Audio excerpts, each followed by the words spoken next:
Greetings, greetings, greetings, people. Shout out to the headmaster herself, Kay Lig. Welcome to the Nerd Herd. You know what to do. Leave your shoes by the door. Grab a pair of fuzzy socks from the basket. Take a seat on the couch. Won't you stay a while?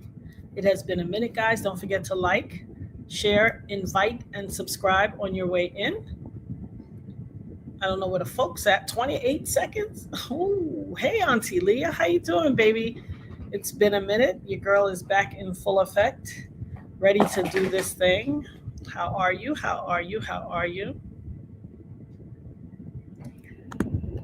So we have it's been a minute. I've been off the scene, getting my baby girl off to school and getting adjusted to this empty nest syndrome. And well, I can say it hasn't been easy.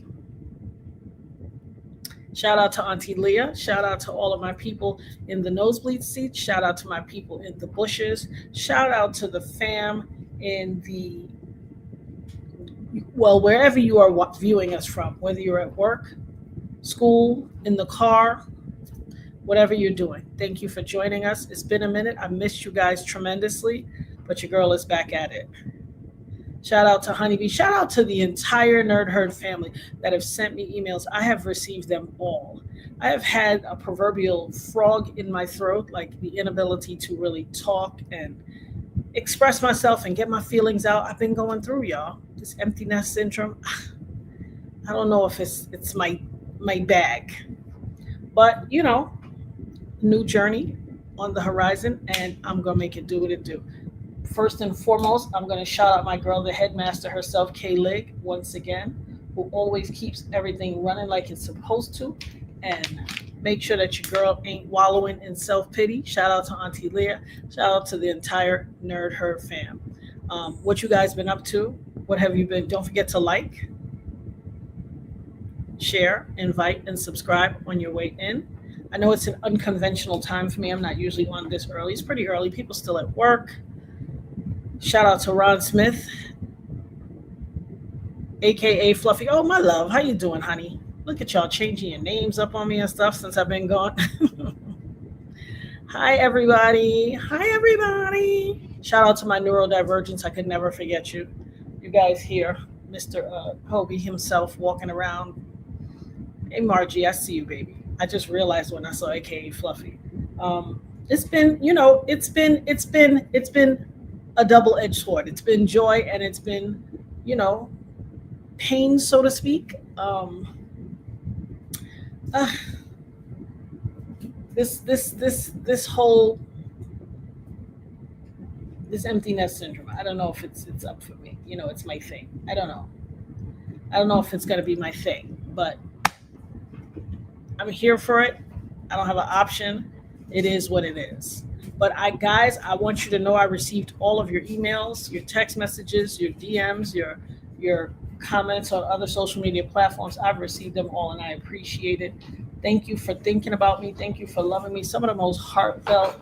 I'm talking Keisha and Haitian Reggie and just some of everybody. Charge it to my head and not my heart. Let me pull up I appreciate you guys. I appreciate you guys. You never forgot me. You didn't leave me out, and I thank you. I mean, I couldn't believe how many people had emailed me. I was like, wow.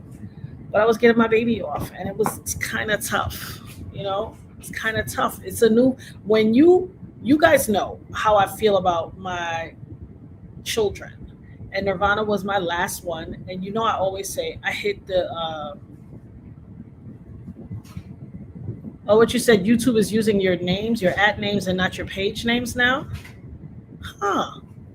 What is that, a change since I've been gone? What they done some house cleaning since I've been gone? Lord. What are you doing, Kobe? I hear Kobe back there beyond my desk doing something. Not exactly sure what he's doing, but I know it's something he ain't supposed to be doing. My womb Powerball. There you go, Kay Lig. I hit the womb Powerball. And when that womb Powerball jackpot goes off and lives their life, you're kind of sitting here like, what next? And my dog's sitting there looking at me like, well, what are we about to do? making me get up early when I want to sleep in. You know the routines. But either way, I'm here. I'm I'm back. Your girl is back. So much has gone on in the world. Everybody throw some love in the chat, some Panama flags in the chat for our girl Kayla. What is Kobe doing back there? Kobe, what are you doing? Kobe, I hear you. Get out of that mail. Are you going to pay them bills? My dog is child snatching mail. Lord have mercy. Throw some Panamanian flags in the chat for our girl Kay Lig. Let her know that we love her. Today is an interesting topic. I know how to end police brutality, police killings, and all of the above. And you guys share the video because I'm assuming that's why the viewer count is so low because of the topic. Shout out to the Nerd Herd. I love you all. We got merch, guys. Go to the merch store and purchase some merch. Make sure you got, and then I want you guys to take a picture in your Dopest Nerd or the Nerd Herd merch. Kobe! Take a picture in your merch and hashtag it all over the place, wherever you go. Y'all give me a second. Kobe acting up. Sir. Now, how do you get this? I'm taking my stuff, sir. Ooh, child. Listen. Kobe is like, you're going to pay me some attention. Yeah. Shout out to Auntie Leah. She said, exactly, I can tell YouTube is suppressing you because the way our names are appearing. Absolutely. Absolutely. And you know what? Listen, it's what they do when you have a voice. If I was not impacting the YouTube space and society, they wouldn't care less about me. But your girl is making waves and they can't take it. And I'm sure it has to do with people that are affiliated, connected, the powers that be, you know, the big names who sit on the board of YouTube and have their little connections to the YouTube people, and they are trying to come for me. I get it. I get it. When you impact people, sir, Kobe is over here making mischief, y'all. Don't make me put you on your leash now. Do not make me put you on your leash. What are you doing? Why did you come over here now? Ooh, child, if you make me fall down in my chair, we're going to have problems, you know. We're going to have problems if you make me fall down in my chair.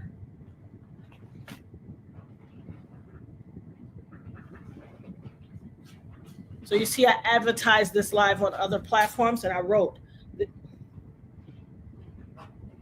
what is happening today? What is happening today, really? If it ain't Kobe, it's YouTube. Let me tell you something about influence, true influence. Not everybody running out here calling themselves, what up, LA Chic? What up, Ron Smith? What up? Well, I said hi to you already, Margie. But Pasha, Blackful, everybody, Mountain Goat, everybody. Make sure you guys, when you come in, you like and you share, because YouTube is on their suppression mode. They're suppressing me right now. They've probably been happy that I've been away. They've probably been ecstatic that I've been away for a while, but I'm back. And as long as this is a public platform for people to use and spread their stuff, I am going to do so. So the topic today is a heavy one. And listen, they don't got a problem having videos about twerking by the milk. That'll go everywhere. So be sure to like this. And each one of y'all that's in here, share this to your socials. Share it to at least 2 socials and 2 people so we can get the viewership up. Because there's no reason. I've been going all this time and only 15 people in the chat. 15 people, 15 viewers? Nah, nonsense. I've never had 15 viewers as numbers. So we got merch, guys. Keep that in mind. We have the books, Nirvana Chronicles, as well as we have A Shot in the Dark. Natanya Mountain Goat, hashtags are your algorithm friends. I shared my live on my post to get it on the live algorithm. Hashtag live? Okay. I can add hashtag live. Thank you, my love. Thank you, my love. What's new in everybody's life? Give me some of your what's new? What's going on? What's the haps?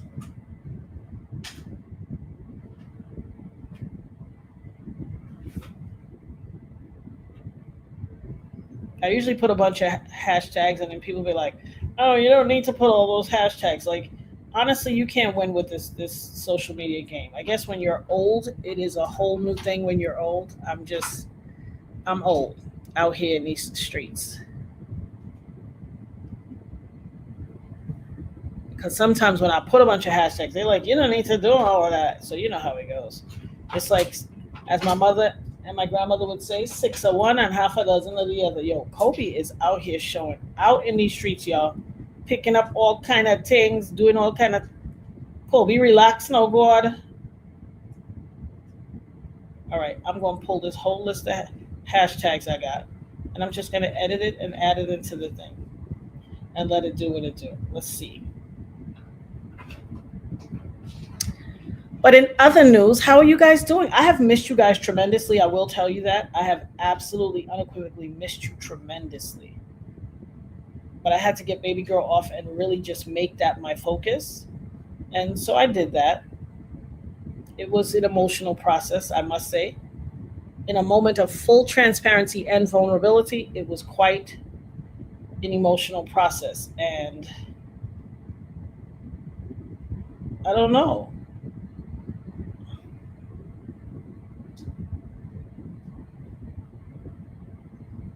These suckers.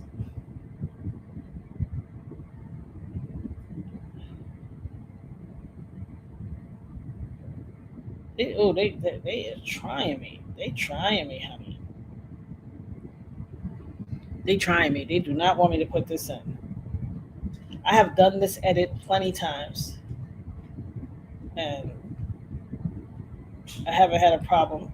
And then all of a sudden, it's like, okay, this what y'all doing? This is corny. Let's see.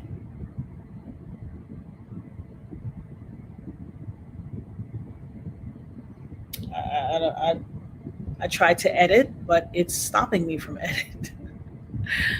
It is literally, I've done that before. Added things to my. Okay, Margie, you got it. You got it. But I'm up there. I'm up there. Mountain Goat say yes, my elder, the Honorable Fluffy, aka. That's right. Let's see. I'm trying to see how I can edit. Hopefully, I can edit it like this too. Let's see. Uh oh. You can hear me. I'm trying to see how I can edit. Hopefully, I can edit it like this too. Let's see. Uh oh. You can hear me. I'm trying to see how I can edit. Hopefully, I can edit it like this too. Let's see. Uh oh. You can hear me. I'm trying to see how I can edit. Hopefully, I can edit it like this too. Let's see. You can hear me. I'm trying to see how I can edit. All right. I did it. Now you won't hear me on the. Let's see. Hopefully that changes things. Hopefully that allows it to go out to more people. We'll see. We'll see. But in the interim, I have an important topic to discuss today. As you saw the thumbnail, I know how to end all the police unalivings and brutality against Black men and women once and for all. And this is something that I thought about, I talked about, I literally. And let me tell you another way that I know that they are trying to stop pushing me out and trying to impact my viewership, because I've noticed something since I was gone too. Methodically, numbers of people that follow, numbers of subscribers coming down, coming down, coming down. I noticed it methodically on a almost daily basis, literally like 2 and 3, 3 and 4, 4 and 5 every day.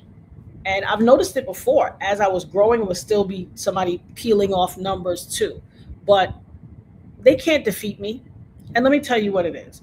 Who God bless, let no one curse. When God has an anointing on you and God has designated you and chosen you as one of his elect, one of his chosen, one of his called, there's nothing that the witchcraft, the enemy, nothing can touch you. They could try. They can certainly try. And try as they might, what they're doing is cursing themselves.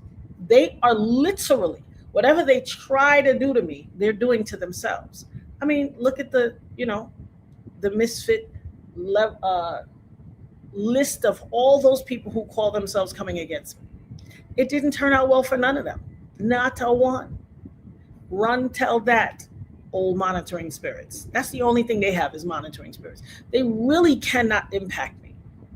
The more and more they try to impact me, I just drink my water, I just mind my business, I looking younger and younger. Come on. I mean, I went to drop off my daughter. I saw some old looking people. And I'm not talking about the parents. I go in the street all the time. I see people that the impacts of stress and life are upon their head. And I mean, let's be honest. Like, I'm not saying I haven't gone through anything, but I know, like my God says, no weapon formed against me shall prosper. No weapon formed against me shall prosper. It don't mean they won't form, but they can't prosper. So that's what you do when you try to suppress someone. But the suppression, I mean, how long will you try? How long will you expend all this unnecessary energy that is not benefiting you? What is your ROI on your investment of trying to suppress and or sequester, subjugate, stop, impact, spell me, whatever? What is your return on investment? Do you know about investments? Do you know about investment strategies and that you should get a return on your investment? You're not getting a return on your investment. Why keep trying? Why are you so interested? We ain't gonna stay here long because I have a lot of different things I'm working on because I want to bring some good, innovative content to you guys. And so I'm working behind the scenes. That's what I've been doing the past few days in association with getting my mind right and getting myself together. But hold on one second. My apology.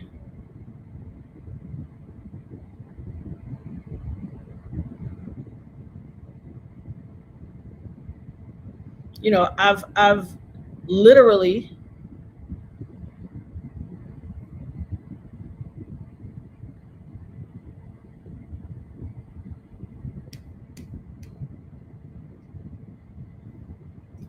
what is this thing doing?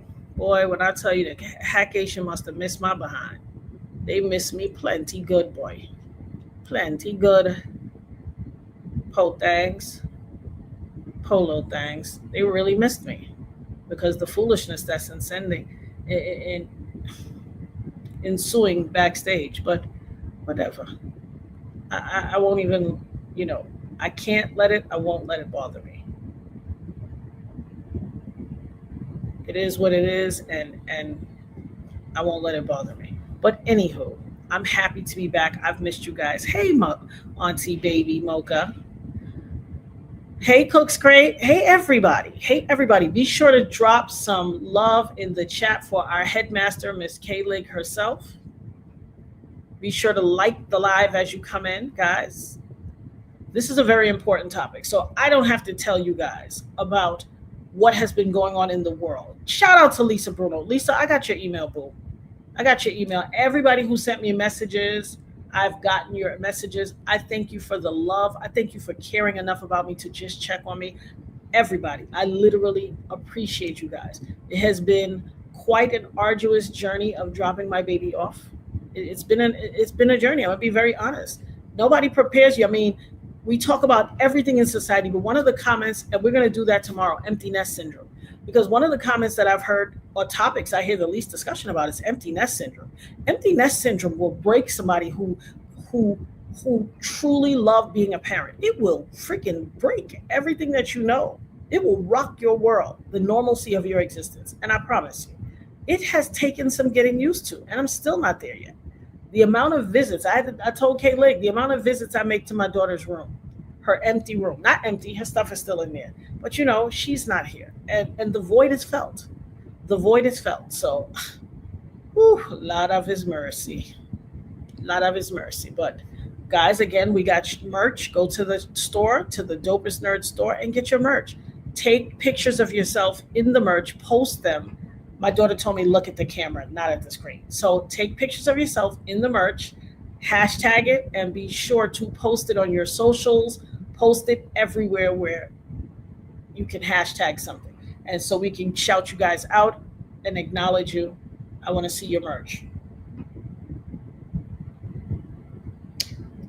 Thank you, Cook Spray. I needed my time. It wasn't, nobody prepared you for what this thing is going to feel like.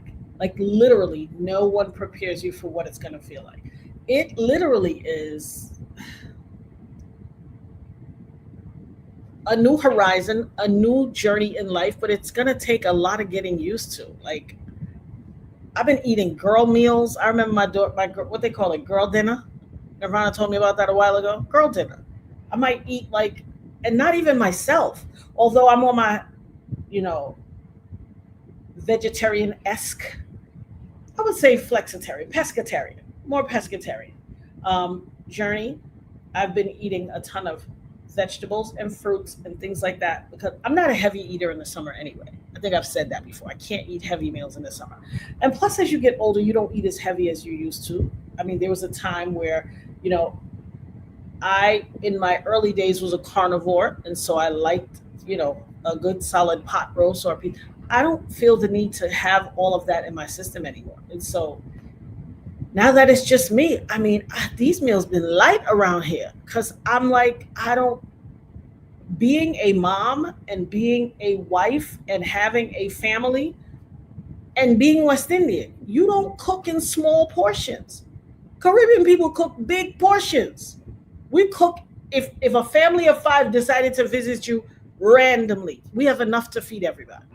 So I don't cook in small portions. It's very peculiar. It's very peculiar to cook for one. Um, it's peculiar, but I digress.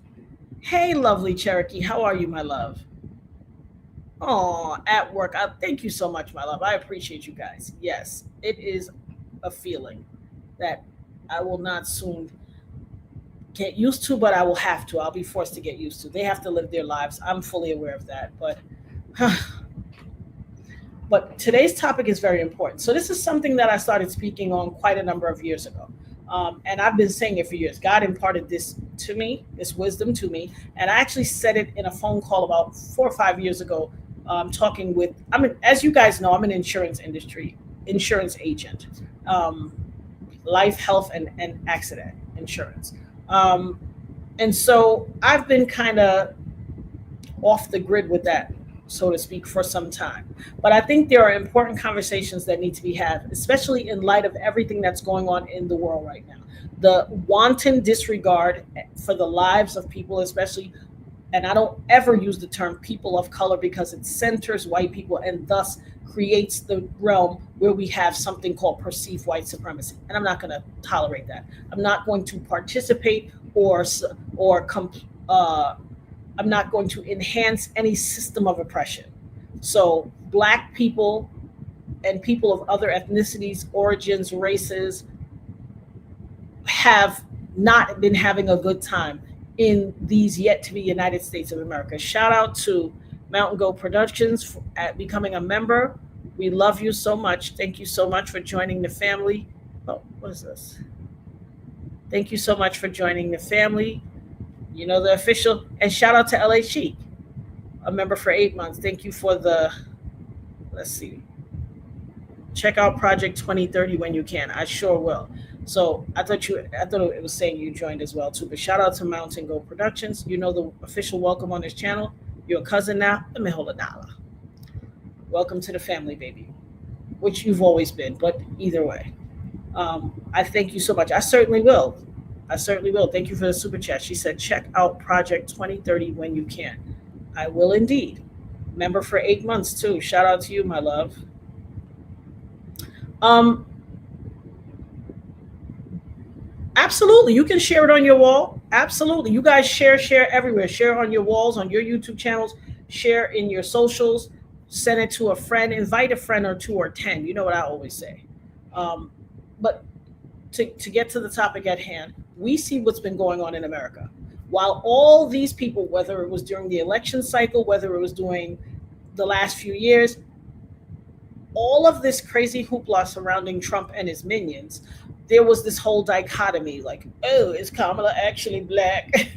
She's something else. And all these other foolish, non sequitur topics that led us to the point that we are today, where masked men can enter a community with no easily identifiable garb that identifies what governmental agency, if any, they belong to, and can, in wanton disregard for the law and due process, jump out of their own personal vehicles, aka unmarked, aka you're not on official business, and randomly walk into establishments or on the street and snatch people based on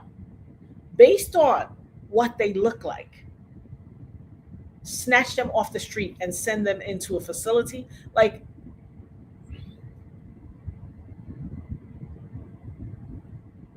to say that this is an egregious and reprehensible violation of the law is not enough.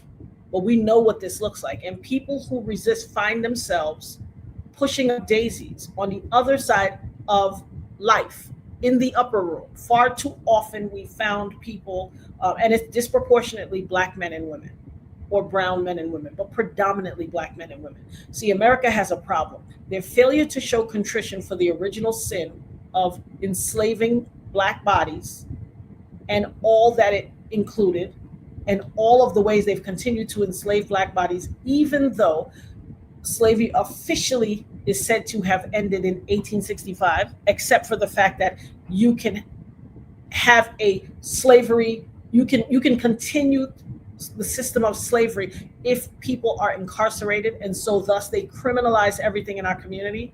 And if you have the audacity or you dare to push back, you don't have to do anything. It doesn't take anything for you to find yourself unalived at the hands of the police. And so I said this to a group of people. I've been saying it for years, but I said this, I was on a group call and I said this to a group of people, and one person in particular was a longtime insurance broker who had his own agency. He was on the call, invited by some friends of mine. Now, this is not a man that I knew.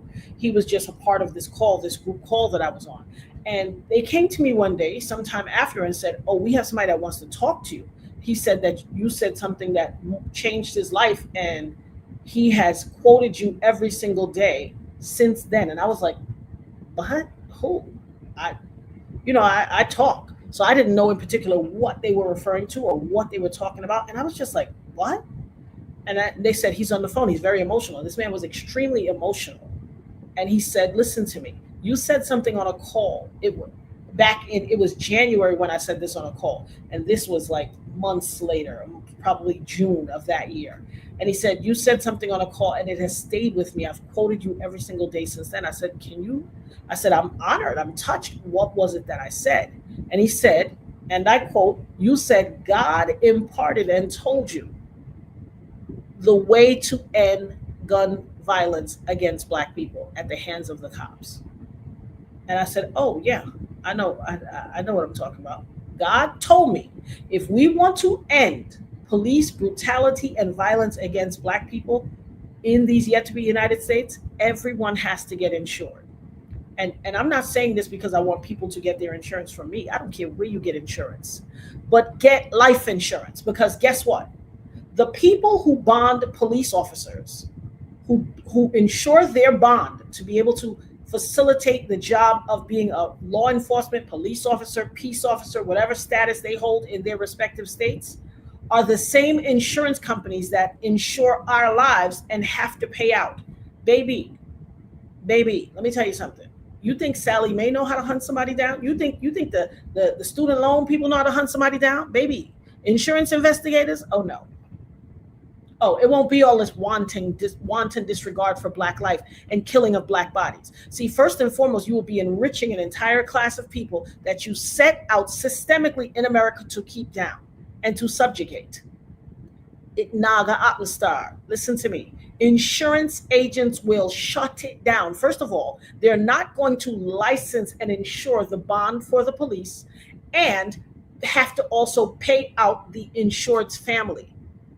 I don't care if you get a Globe Life that say pay $1 for the first 3 months insurance policy. I don't care if you get a final expense policy that will cover yourself, at the end of life. I don't care what you get. You must have some sort of life insurance policy. And so I am going to do an entire life insurance episode where I teach you about various types of life insurance and i.e. trusts and things of that nature to secure and protect your estate. And I know people that work 9 to 5, scritching and scratching to survive, people that are, robbing Peter to pay Paul, people that are making ends meet don't consider themselves to have an estate. But by virtue of the fact that you are in a flesh body and you are alive, you have an estate. You are an estate. If you change the way you start viewing yourselves, it will impact how you are viewed. I'm telling you, God told me, if you want to stop police brutality, and not just police brutality, even violence as a whole from these militia, these radicalized MAGA ass, listen, the insurance companies start paying out all these death benefits, you best to believe not only will it stop police terrorism and violence and brutality against Black people and all these other groups of people who want to target us and take our lives from us, baby, they'll be locked so far. Like we all say, you be under the jail, baby, they'll be so far under the jail, because any dollar that an insurance company has to pay out, you better believe they're going to get some recompense. And y'all go to jail, okay? I don't care what anybody think or thought. Listen to me. I don't care if you think you have no estate. You have an estate. You have an estate. You just need to be educated. You need to understand how to create that estate or how to actualize your estate. But by virtue of the fact that you're alive, you have an estate. I promise you. I promise you. Now, there are simple ways to actualize that. Of course, there are some things that you need to be educated on prior to getting insurance, because I want you to be well insured and well informed when you go to access that insurance. Are there barriers to insurance? Yes. Health, life, there's something called the MIB, the Medical Information Bureau. This is a bureau that has literally every time you've ever stepped foot in a doctor's office, it's in that bureau. It's a credit. It's not unlike a consumer credit bureau.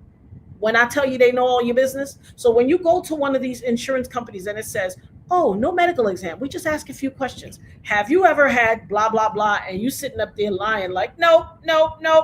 You set yourself up. Now they put you in a category as an insurance risk because you're lying, and they have the information in black and white in their bureau. So don't waste your time lying. There are some things that will preclude some people in the major insurance agencies from getting insurance. And those are things like certain medical issues. Certain medical issues will preclude you from being considered insurable. But don't stop, fear not, because there are other modes of whole life insurance products that you can get. And they are called final expense policies. They are whole life policies, but the payout is not as large. That's like a lot of those commercials that say, Mom, even with your medical help, you were able to get insurance? How? And she's like, no, honey, I didn't have to take a medical exam. I just called, my rate is guaranteed and I can't be canceled, this, that, the other, as long as I pay my payments, and I got insurance for, $6, starting at $6 a day. Those type of commercials that you see on your TV all the time, don't write them off. Those are actual insurance companies. Those are actual insurance companies. And yes, I am licensed for Texas, actually. I'm licensed for California, Texas, South Carolina. I gotta look at all my licenses. South Carolina, Georgia, Texas, quite a few. And here's what I'm telling you and why I'm telling you. You have to be covered. Here's why you need and want to be covered. You need and want to be covered because it is the number one way, the one thing we are all guaranteed to do. What is the number? Put it in the chat. What is the number one thing that we are all guaranteed to do in this life? Let me see what your comments are. I love you too, Cooks Crate, and all of you guys. Shout out to my neurodivergents, my people in the nosebleed and in the bushes. I love y'all. I love y'all so much. Let me see. Put it in chat. What is something that we're all going to do? No, not even pay taxes, because there are ways to get out of that. And life insurance is one of the only tax-free assets that you can own in this world. So no, you're not guaranteed to pay tax. You're guaranteed to die. You are guaranteed to be out of this world at one day. There you go. Guaranteed. You're not guaranteed to pay taxes. Do you know that the proceeds of life insurance is non-taxable? When your family collects that death benefit, it is non-taxable. Yes, non-taxable. They will not pay taxes on the receipt of your death benefit. There are not very many things in this world that you can receive, especially as a lump sum cash, that you will not pay taxes on. I want y'all to know this good information, because who's out here sharing it? Are there some people out here sharing? Absolutely. But I'm going to tell you something. Once an insurance company has to make a payout to your family, that insurance investigation, especially as a result of the person who caused your untimely demise, is going to get it. And then I'm going to tell you something.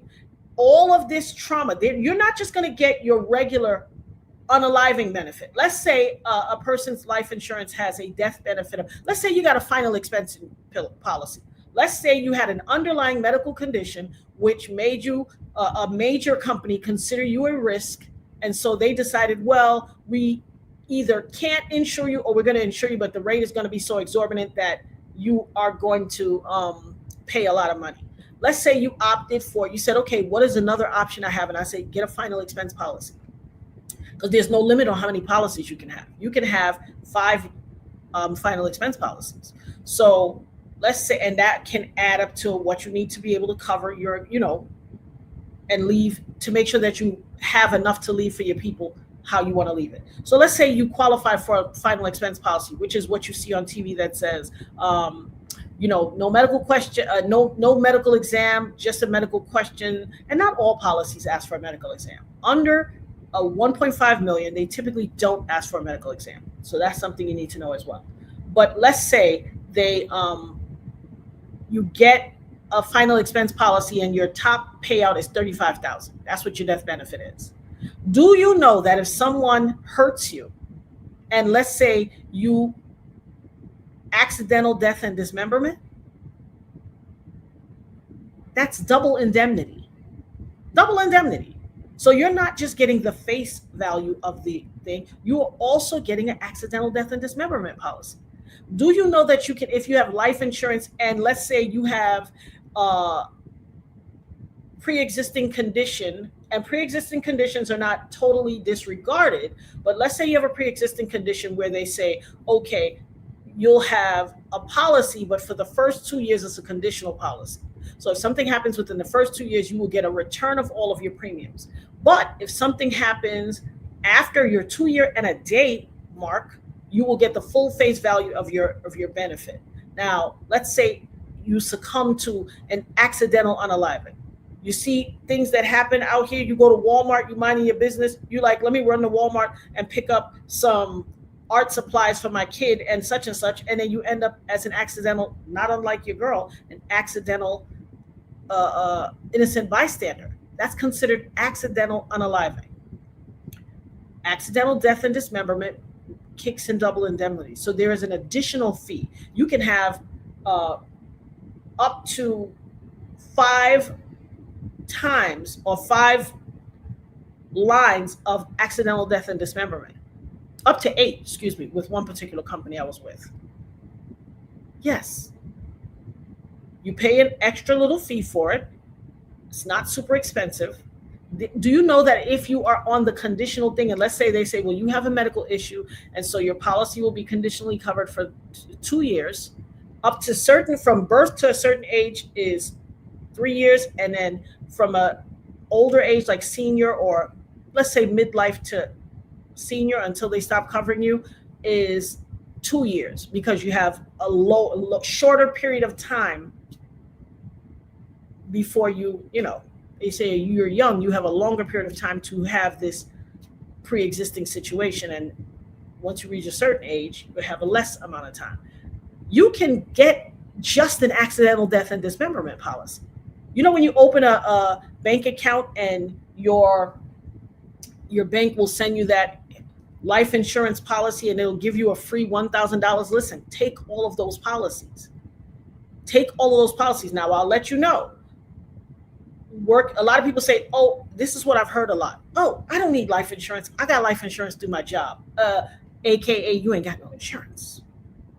Do you know that 78% of people never collect a dime on their life insurance policy from work? Guess why? Because it's group insurance. You don't have your own policy. It's group insurance. You want to know what group insurance is? Well, you want to know what life insurance from your job is? Life insurance from your job is a policy that the government says we will give you a discount if you provide life insurance for your employees.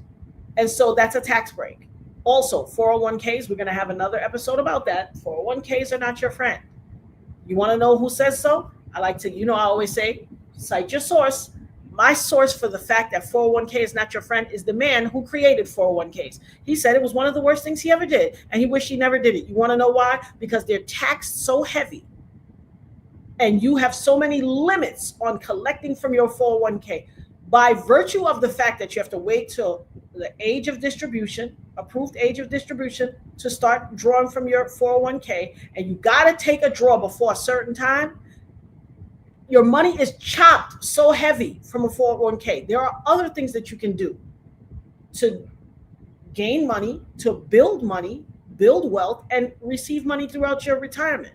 You can get an annuity.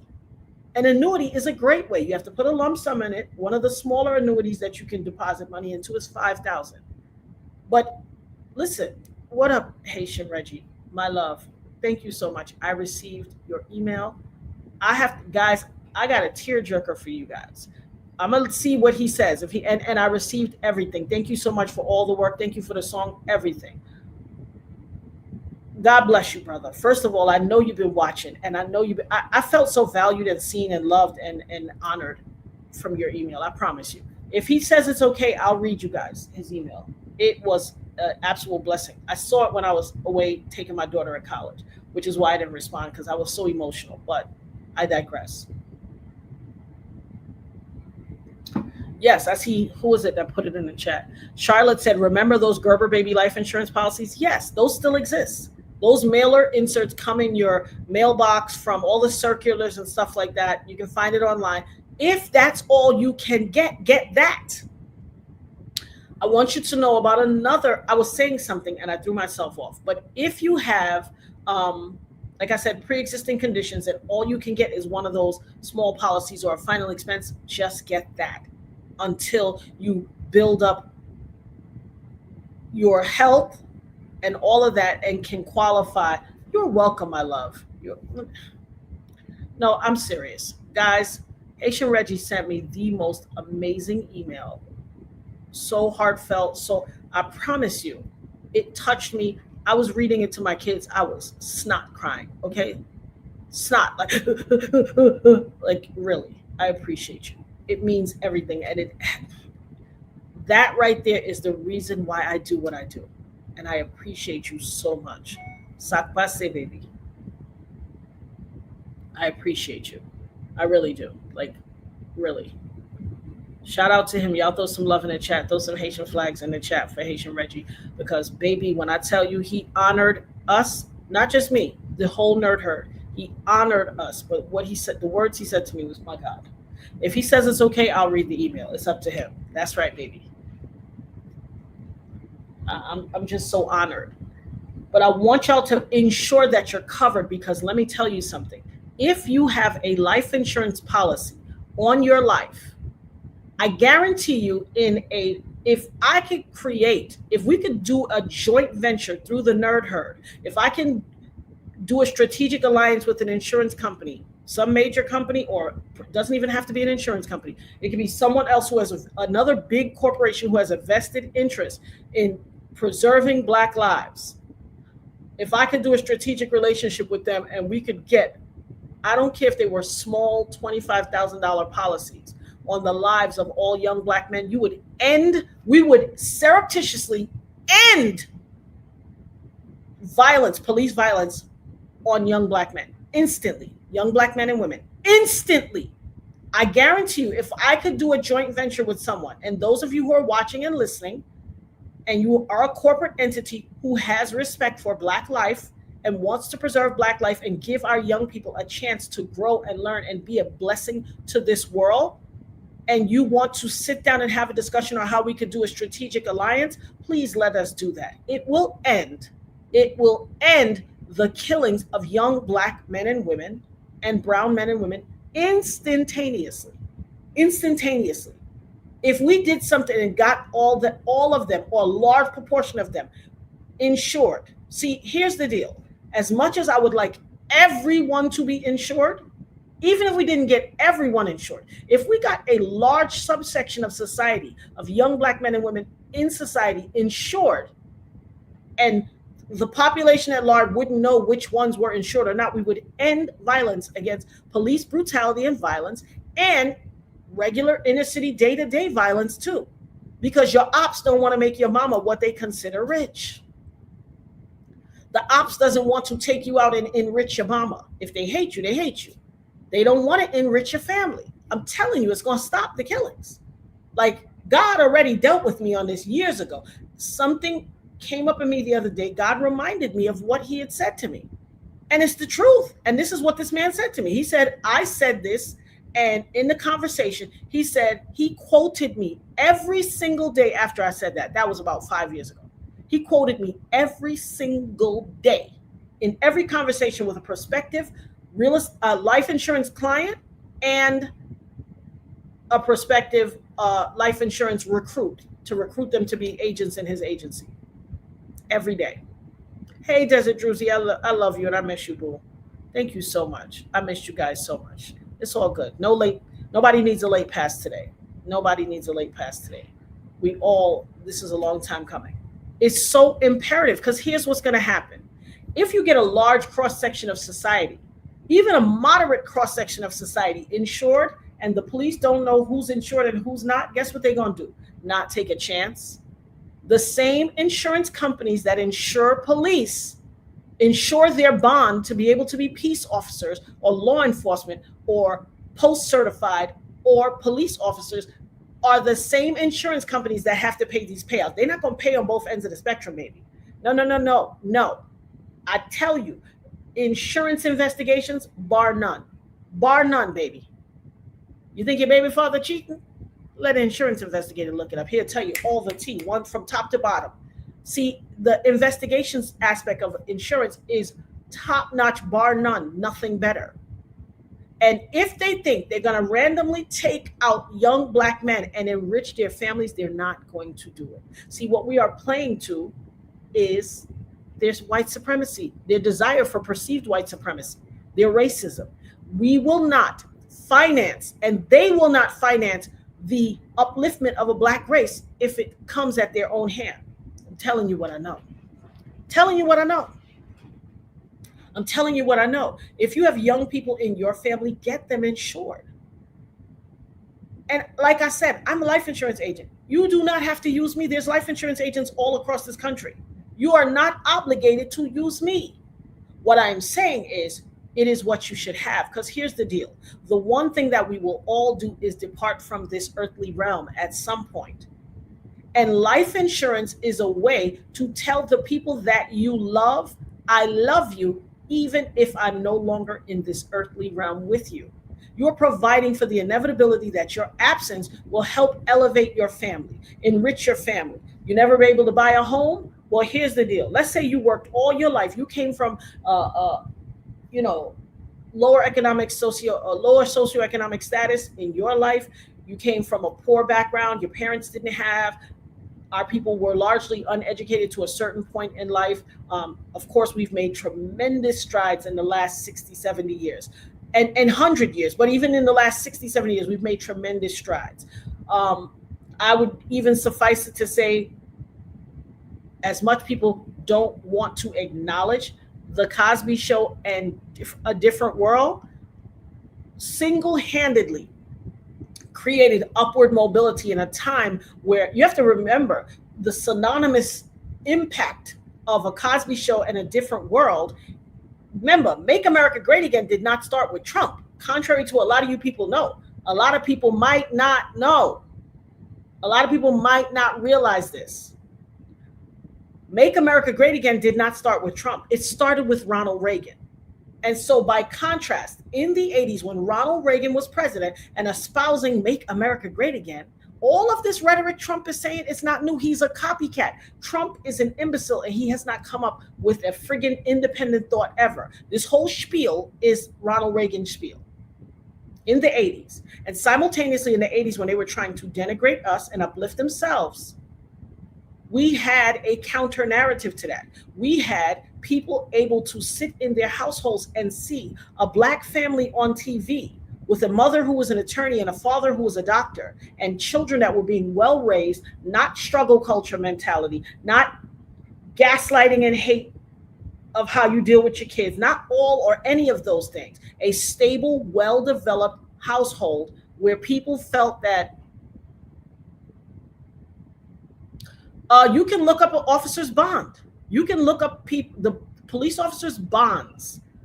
You want to know how to find out what insurance company covers them? Look up a police officer's bond. You know, you can look up a police officer's bond.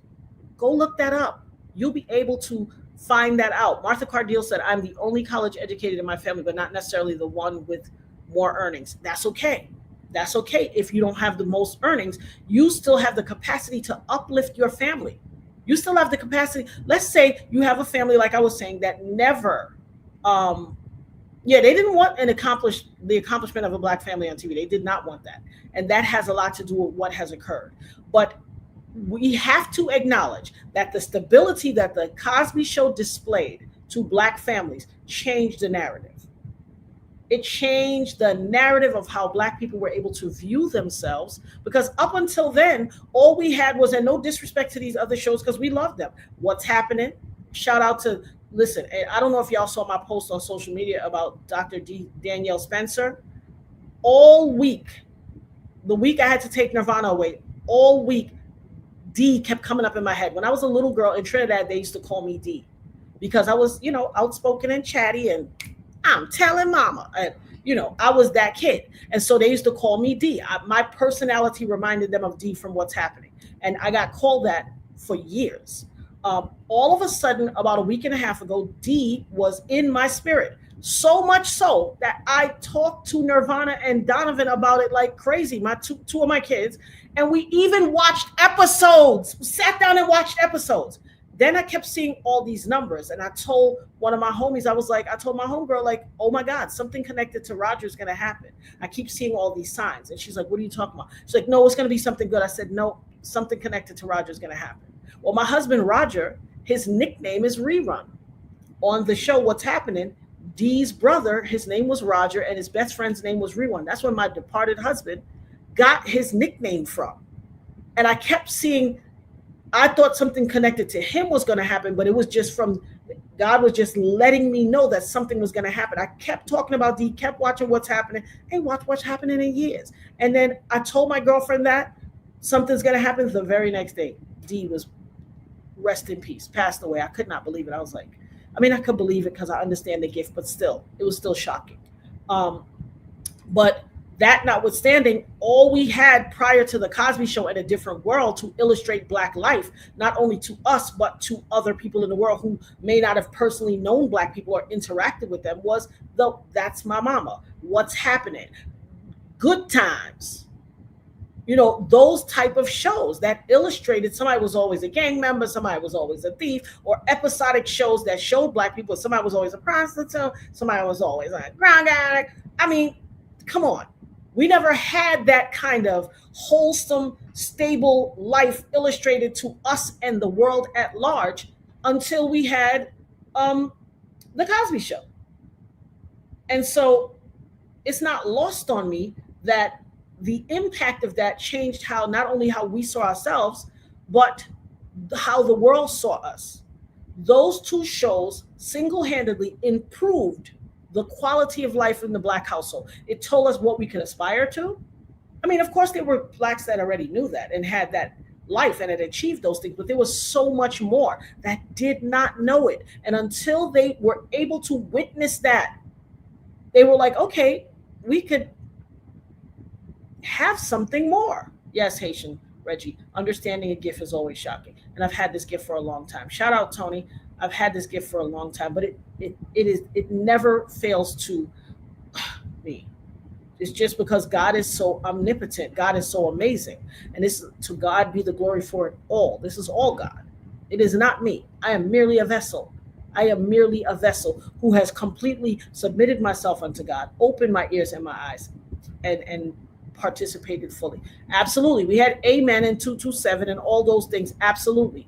And we had the Facts of Life, which wasn't a black show. We had one character, but she was such a powerhouse of the show that, of course, it felt like a black show. But we had the Drummonds. Yeah. We had,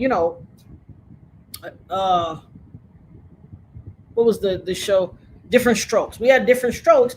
It was quote unquote a black show, but not really, because they had to get, white savior trope. Oh, I'm a wealthy man. I'll take your mom's my housekeeper. I'll take the kids and give them a good life. Now, yeah, we appreciate that if that's what happened, but think about it. The likelihood is always that, oh, we'll help you up. And of course, Amen and 227 displayed healthy family things. But remember, like I said, we had these things in tandem with the Cosby Show. And that is really what made the difference. That is really what made the difference. People got upwardly mobile. Listen, black people went to college in mass and sought out higher education, and thus is the reason why black women are the most college educated and degreed people in the world. Black women have more degrees per capita than anybody in the world. And that is not debatable. There is proof that I will post for you guys. There's, because I believe in cite my sources. But we cannot deny the impact that this had. And I've prefaced this and I'm showing this because I'm saying people elevated their lifestyles and their quality of lives. Okay? The reason that we're at this juncture in life with this elevated status is there was a time where redlining and all those kind of black laws and black codes came in to sequester our growth. It came in to sequester our growth. Once the Civil Rights Act was passed and all those things, they were not pleased with the fact that we were making strides to upward mobility. And so in mass, they tried to subjugate us. In mass, we made a stretch for the sky, and we achieved a lot. We achieved a lot. Like what was achieved cannot be discounted. But in having that, we achieved all the trappings of success and everything society says will make you happy. For the most part, a large subsection of us, but guess what we still fail to do? Transfer generational wealth. The only single-handed number one ways, there are some very finite ways to transfer generational wealth. Number one is life insurance. Number two is having a property, but you better have your estate protected, because guess what? If it's not protected, the government will take a large proportion of your money. I watched, what's his name? What's the coach? Primetime. What's Coach Primetime's name again? Somebody hit me up, guys. Come on, one of our guys. I know I can't. It's not, it's that menopause fog, guys. Deion Sanders. Thank you, Kayla. I saw Deion Sanders on a reel, and he's literally going through another medical situation. He's going through bladder cancer surgery, and I think the biggest thing in the room everybody was talking about on social media was that he's dating, what's the child name that used to be with, what the child name? She used to be with Chris Brown. What's her name? I can't remember the girl name. Oh God. You know who I'm talking about, guys. Put me on. What's her new girl name? She used to go with Chris Brown. I don't remember her name. The little red girl, the kind of Chinese. I don't remember her name. Karuchi. Thank you. Thank you, guys. That's why I love this interactive nerd herd family we got right here. Yes, or whatever, not Dre Michelle, Karuchi. So people got so fixated, not so much on the fact that he is going through yet another surgery. By his own admission, it's his 12th surgery, I think he said. They were fixated on, he go with Karuchi. What they should have been fixated on is a man who has amassed the amount of wealth that Deion Sanders has amassed in his lifetime, both on the field and off as a coach And in all his other endeavors, and his little music video he made with Pumps and the Bumps. Pumps and the Bumps. Some of y'all too young to remember that. He had a song, Pumps and the Bumps, Pumps and the Bumps. We like the girls with the pumps and the bumps. He had on a red Speedo bathing suit, and he was popping that thing on the pool deck. Anyway, at his mansion. But I am disheartened. I said, I know I'm different. Everybody's focused on he go with Carucci, he go with this one. Nobody's focused on, this man said, they asked him, what does going through another surgery, what impact does it have on him? And must be the money. Hey, Haitian Reggie. And this man said, I had to draw up a will. What? A will? A will? Do you know a will has let me tell you, a will has this kind of value. This and a will have equal value. A will? I said, this man of this level of earning, of this level of wealth, doesn't understand that drawing up a will has the same value as me holding up this little shard of paper towel that I keep dipping and dabbing the sweat with. A will has no value. A will can be probated by anybody. You need a trust. A trust is the most concrete financial document and the most concrete financial piece that you can own in your life is a trust. An irrevocable trust is like impenetrable in perpetuity. What? A will? I said, he said he had to write up a will. Baby, the sharks, all I could hear was the sharks jumping out the water, salivating, waiting for him to not make it so they could steal his entire estate, snatch it right out of his children's hand. Do you know that if you go to a diner every Thursday and you sit in the same seat and you talk to the same lady, Sally, what do you have? Let me have a da-da-da-da and a hot chocolate with the such and such. What did Gil say? Used to come to the diner and get a special. You got the hot chocolate and such. You don't know my name. Hello, can you hear me? Can you hear me? Oh, there you go. What she say? Used to come every Wednesday every Thursday for the special and a hot chocolate. Baby, you keep going to that Alicia Keys diner every Thursday and getting the special with a hot chocolate.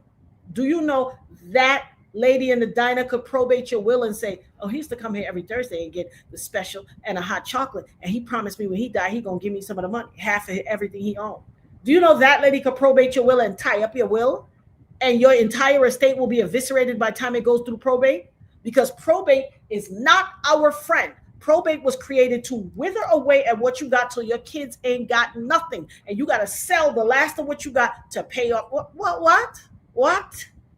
Listen here, baby. I need my people to know we on this education thing. We're not on this, make it sound nice and play thing. No, I've been away, but I'm back like I never left. Yes, Mel's Diner. And there you go, baby. See, that's how I know my nerd herd be hey, let me do the vocal. Hey, nerd herd be listening. Hey, thank you, boo-boo. Thank you, Desert Druzy. I love that. I know y'all listening. Trust is the only impenetrable financial document that will protect your assets, life insurance, and a trust. And you don't own. Listen to one of the most. She said, my father left me his intentions. It ain't too late, baby, for you to build up something, okay? It ain't too late, Cook's Crate. I'm telling you, you don't have to leave intentions also.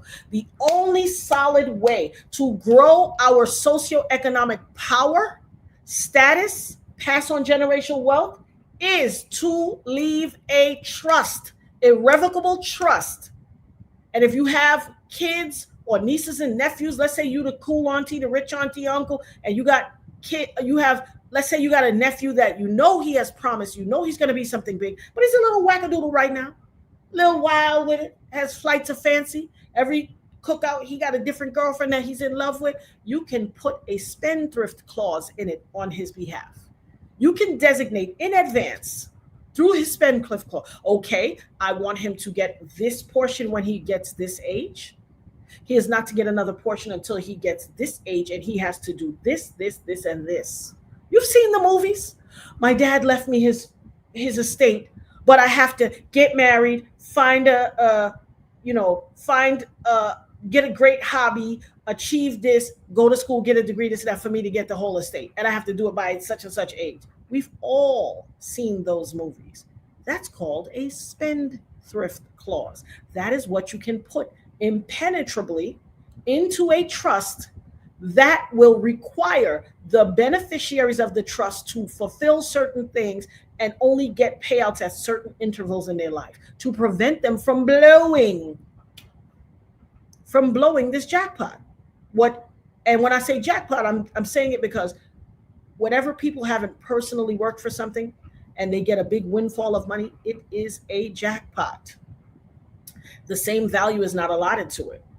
And what you do is you create this impenetrable document allocating your worldly possessions. I don't care if you have a Snicker bar, 2 cats, and $49. You should have a trust.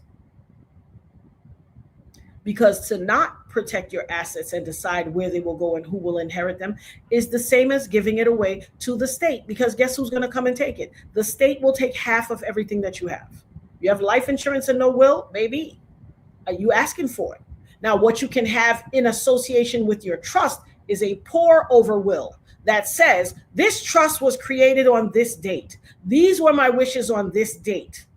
You may amass a whole lot of other fortune after the fact. Because trust me, once you start to build your estate and you have something and you know you're going to leave something behind for your decedents, you think and act and progress in life a different way.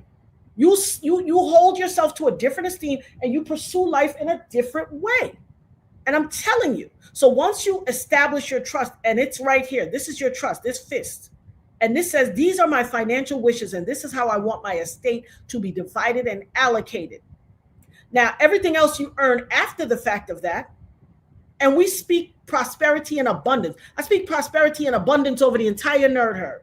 I speak prosperity, abundance, and wealth, and enlargement of territory, and an enlargement and blessing to your labor of your mind, body, soul, spirit, and flesh.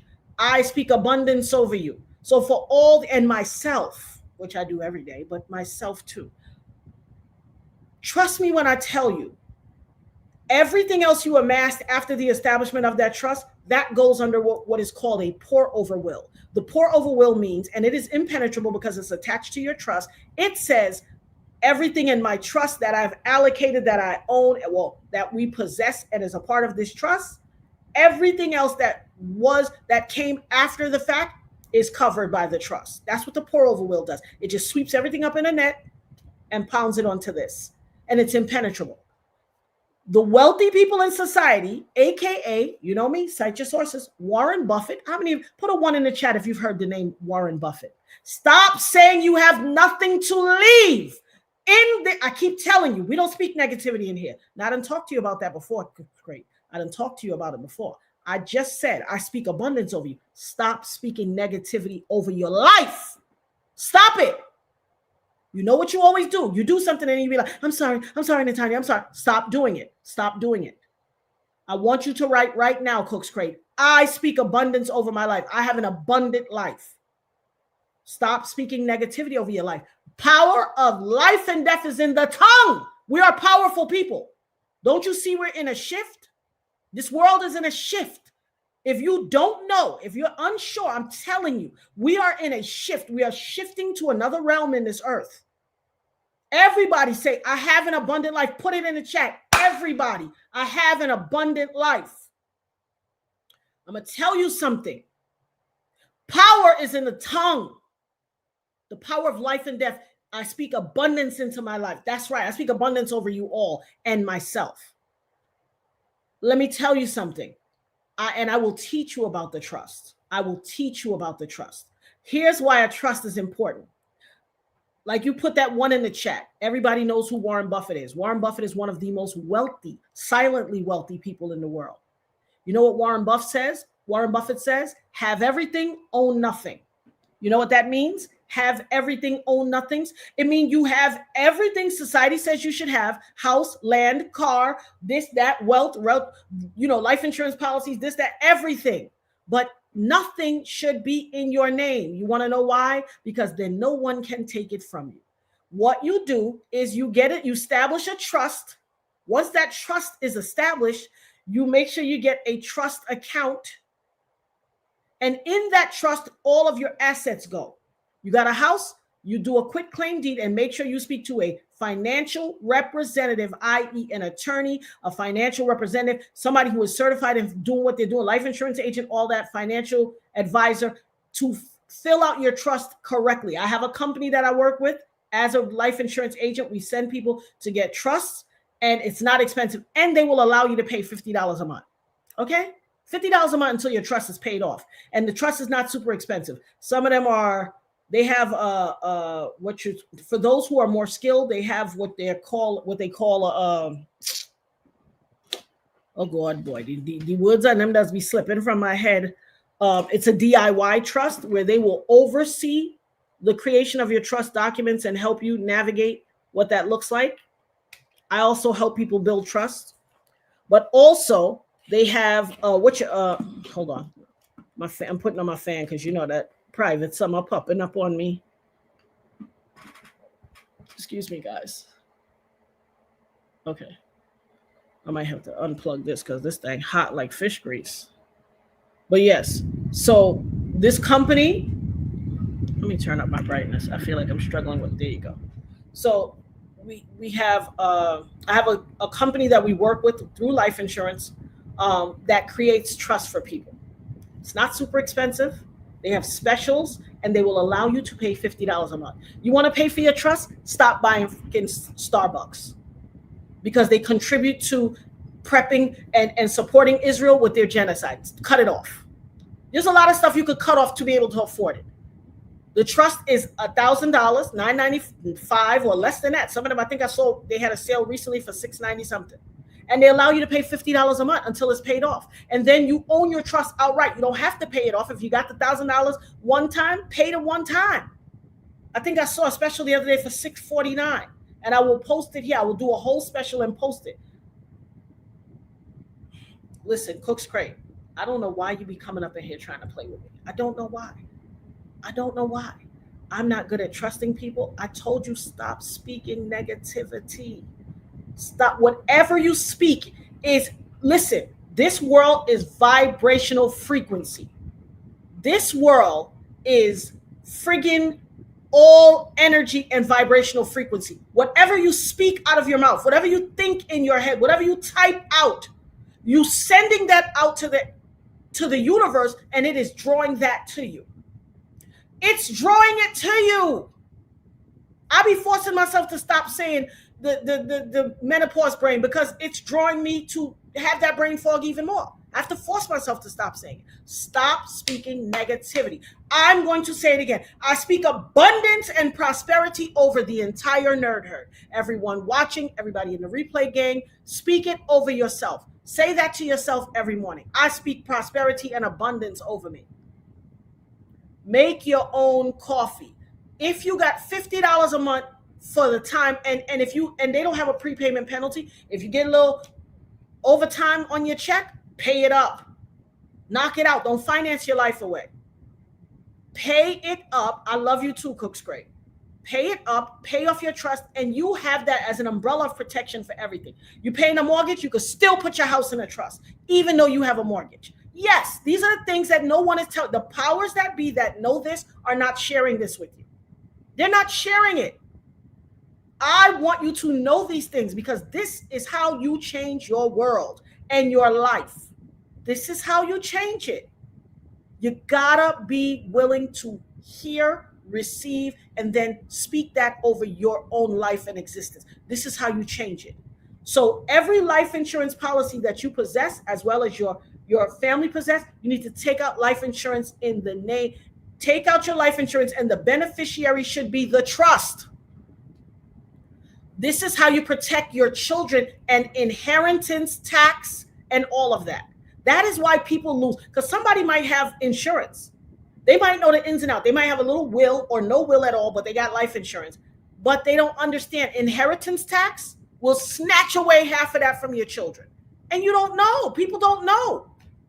I'm going to do a show in a few days about the man in Brooklyn, a Jamaican man who immigrated to America, bought a house 20 years ago, worked 6 to 7 days a week for 20 years straight and paid off his house early. Had a 30-year mortgage, paid it off in 20 years, working 6 to 7 days. The house is valued at $800,000. It wasn't even his water bill. It was the previous owner had an outstanding water bill that attached itself to the property. The man didn't even know about it. He had been paying his water bill on time and had the proof to show it.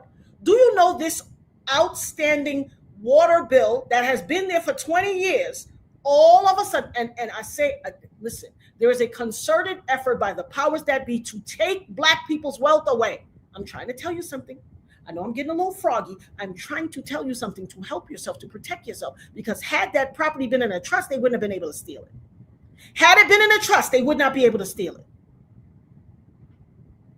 Make sure you guys share this live, send it out to other people, invite people to this live, because the powers that be, those people that can't stand my righteous heart and my true talk, are trying to subjugate me. Look at the numbers, 25 viewers. When have we ever had 25 viewers? When have we ever had 25 viewers? When? Ridiculous. They're trying to subjugate me. You know how long it took me to get into the live today? I was late because they did something and blocked out my camera again. I'm trying to bless our people because nobody's out here giving y'all this goodness. Nobody. When you get your life insurance policies, your beneficiary should not be your children. It should be your trust. Now, until you get a trust, yes, make your children the beneficiary. Until you get a trust. You cannot make someone under the 18 a beneficiary. But if you have children under 18, you can add a clause. That's why you need a trust, because you can delineate in that irrevocable trust. I have a child. I have children under the age of 18. I want them to be able to be a beneficiary in this insurance. However, they're under the age. Now, how you cure that is you purchase a life, you get your trust, you put your trust in place, and then every life insurance you purchase goes into trust. You get a trust agency to work with you. You put a quitclaim deed on your house. The house goes into the trust. Your car in your trust. You change the title. There are forms. I will tell you the names of the forms to change your title on your car and your home into the trust. You make your life insurance policies, all of the beneficiaries. Thank you, Lisa. Nobody, I've never seen 25 viewers here, but whatever. Listen, I will speak to one person as if they are a concert hall full of people. My daughter keeps telling me, stop looking at myself. Look at the camera. I will speak to one person. I will speak to one person as if they're a concert hall of people, because you all matter to me. I'm trying to give you that good that other people ain't giving you. I got a wall full of certificates and accomplishment. I ain't got to share this with nobody. I'm doing it because I love y'all. I'm doing it because it's important. I'm doing it because they are disrespectful to our people and trying to eviscerate everything. This country is trying to take away everything everybody's had. This man came from Jamaica, worked hard, paid off a 30-year mortgage in 20 years, saving himself an unbelievable amount of interest, 10 years worth of interest. This water bill was for $5,000 and maybe $200, not his water bill. He paid his water bill on time every month and has documents to prove it. Do you know they sold this water bill to these private equity people that will buy up your water bill, buy your overdue taxes, buy all of that because they want to snatch your property. They don't care about people that got a long-standing mortgage. I guarantee you if he had 15 years left on his mortgage, they wouldn't care because they would not be able to claim it. The mortgage company would pay it and take it back. But when they see that you're almost paying off your house, they come in to snatch your house. And listen, I went through that before too, baby, where they thought they was going to snatch my house. Oh, listen. Mr. Man and his minions have been coming at me. I told you, when I told y'all they coming at me for 25 years, these are part of the things they've been trying to do. When they know your house is paid off, they want to do whatever they can to try to snatch your property. But you see me, it naga up star. Naga up. No. So what they did is sold off this overdue water bill that has existed, that was the previous owner's water bill and has existed over 20 years. They sold it off to a private equity firm who paid for the overdue water bill and stole this, and they sold it at auction, sold his house at auction. An $800,000 house for $5,000. Nah, man. Now he has attorneys working to help him.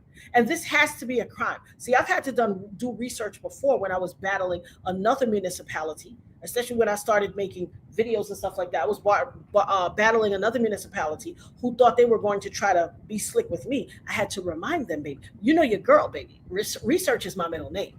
Okay? Researching laws. Because stop going into court trying to litigate. I felt, they trying to find. No. You have to go in and litigate subsection 6.2, the case law, constitutional case law, blah, blah, blah. That's what you got to go in court and litigate. Okay? Who is this calling me? Because, the Hackation will call me once they know I'm live. You have to go in court and litigate laws and not feelings. And people get stuck in the I felt like they're trying to. No. That never worked. You will never seek recourse for what you are trying to achieve when you go into court trying to litigate feelings. I had to deal with the municipality, and baby, can I say whoop, bop, beep, bop, bam? Yes. I did research, and I found in the Constitution of their state that said water rights. I went and looked it up. I promise you, I went and looked it up when I heard about his case, because I said, in this particular state, water rights are the rights of any water that passes under the property line of your property are the property owner's rights. This is written into their state constitution. I know these ninjas was tight. When I say tight, I mean the glove don't fit, you must have quit tight, baby. Tight. Not all. I could tell y'all some things that make your head spin, but I know I got monitoring spirits that be watching. I got monitoring spirits. Any water in this particular state that passes underneath your property lines, I don't care if it comes from a well or the spring or the municipal water line. Once that water passes under your property line and goes into your home, it is the ownership of the property owner and not the municipality. And I had to slap somebody silly because they thought they was going to try to play me. Okay? And be careful. You need to regularly check your property to see if you have a leak, because that's where my issue came from. I had a leak that was causing my water bill to skyrocket. And when I found it, they tried to play me and wanted me to pay this leak amount that I did neither cause, and they knew there was a leak. And because of the volume of water that was flowing, it was so different than what I usually had. They were coming into this neighborhood, and I would see people go into the fire hydrants and doing something like forcing the water pressure higher to the neighborhood. And people were on these neighborhood apps complaining about how high the water bills have become. They forced a higher water pressure. So they were sending more water through the line. So if you got a leak, it was going to make your thing skyrocket. I did my research. Baby, when I tell you your girl sat up all night, because I went to battle them and they were like, no, you have to pay this big amount. I went to battle them, baby. You would be so proud of your auntie, your nerd herd auntie. Baby, when I tell you I found that law, I walked up in their office, I made multiple copies. I had multiple copies of all the case law, highlighted sections. I walked in there, pulled out I made a meeting. I pulled out, whack, one for you, one for you, one for you. Handed them papers. They looking, they shaking their head. No. I said, oh, page 3, number 8. They turned to page 3, number 8. They was reading it like, they were shaking their head no first. Then they was like, then they go to their phone and you see them trying to pull up case law. And then they like, can I tell you when I was done? And I'm not saying this to flex. Shout out to Mocha B. Shout out to my niecey Pooh for the super chat. She said the headmaster has put the collection plate in rotation, y'all. I'm loving this. Let's support our auntie. We are richer because of her knowledge. I thank you 100. Oh, I didn't know a lot of this info. You're welcome, my baby. Thank you so much for the 10. Listen, when I tell you, what better family do we got? And shout out to your girl, K-Leg. the headmaster. Her cash app is $KAYLIGG. You see it on the ticker running at the bottom of the screen. Show some love to your girl K Lig, the headmaster doing what she do. And I thank you for that, Mocha B. I thank you, my niecey poo. When I was done with them, when they had that paper in their hands citing constitutional case law and all those things, and let me remind you guys, we are not only talking about federal level. All real work is done on the local level. You got to get into local level politics and dealing with your state. That is where the power lies. That is where the power lies. Baby, when I was finished with them, not only did I do a research and found that all water that runs under your property line is the property of the owner of the property, and my house was paid off. It also said because they failed to notify me with and they have written into the Constitution, they have to notify you on this way first, this way second, and this way third. And if they fail to do so, guess what happens? Guess what happens if they fail to let me look in the camera like my daughter said. Guess what happens if they fail to notify you in this 3-step manner that they put into their Constitution? They have to wipe the whole MF bill off. Look me good in my eyes, damn.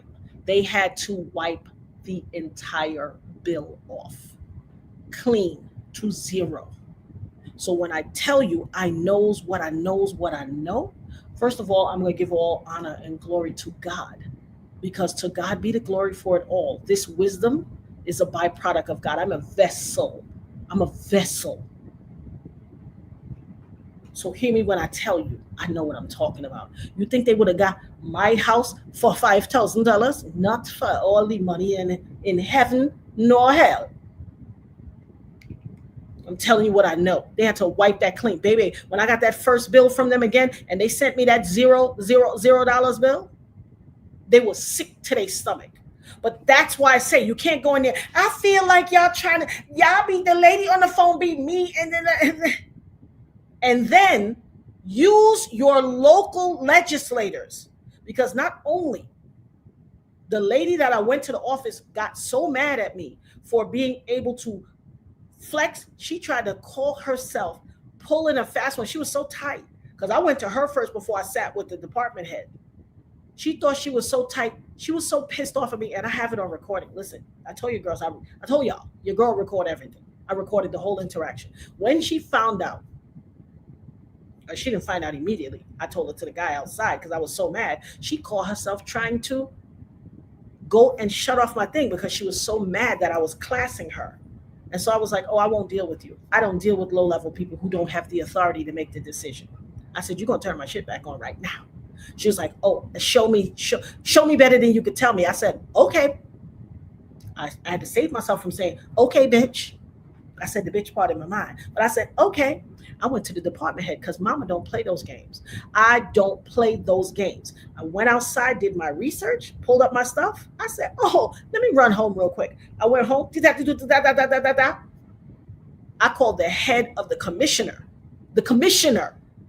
And then I called my local legislator and I said, I start out the conversation with, I am a registered voter, property owner who pays a lot of property taxes. Here's my issue.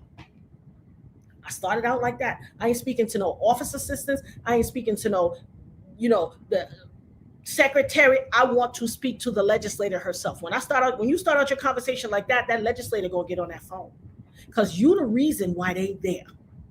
You are the reason why they're there. When I got on the phone with that legislator, this happened to be, now I went to the lady office. It was about 3 p.m.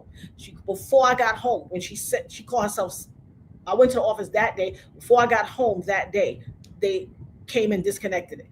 By the time the very next day I went to that commissioner, listen here, and I went to that legislator, the legislator called me. The lady was mad now. She was trying to scramble. They were trying to be like, oh, we don't have anybody available. That commissioner and the legislator called me and was like, is there someone at your home now? I said, yes. Any particular reason? We're sending someone right now to reconnect it. Not only did they have to send somebody, the legislator, baby, send somebody immediately to reconnect it, they had to wipe. I said, oh, please be aware of the notation and the court case. I cited the constitutional case law. I told her the case law number and everything, and gave her all the documentation. Hey, I make multiple copies. If I make a packet for somebody, instead of, if it's only 3 people I have to talk to, I'll make 10 packets because somebody else need to know too. And I made that packet, and I said, page 3, number 8. It says, if blah, blah, blah, blah takes place without blah, blah, blah taking place, you have to wipe my record clean. They had to wipe that shit clean, okay?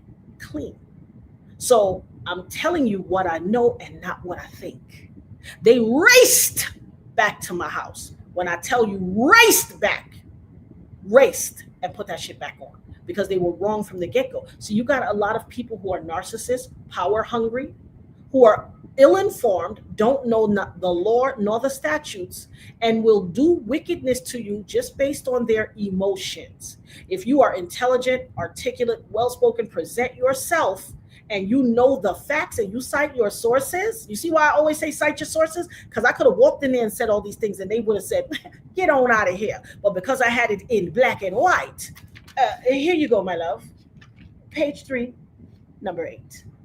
Because I was able to present it in documentation, and they're like, well, I have to see what I spoke to the commissioner, blah, blah, blah, blah, blah, blah, blah, blah, blah, blah.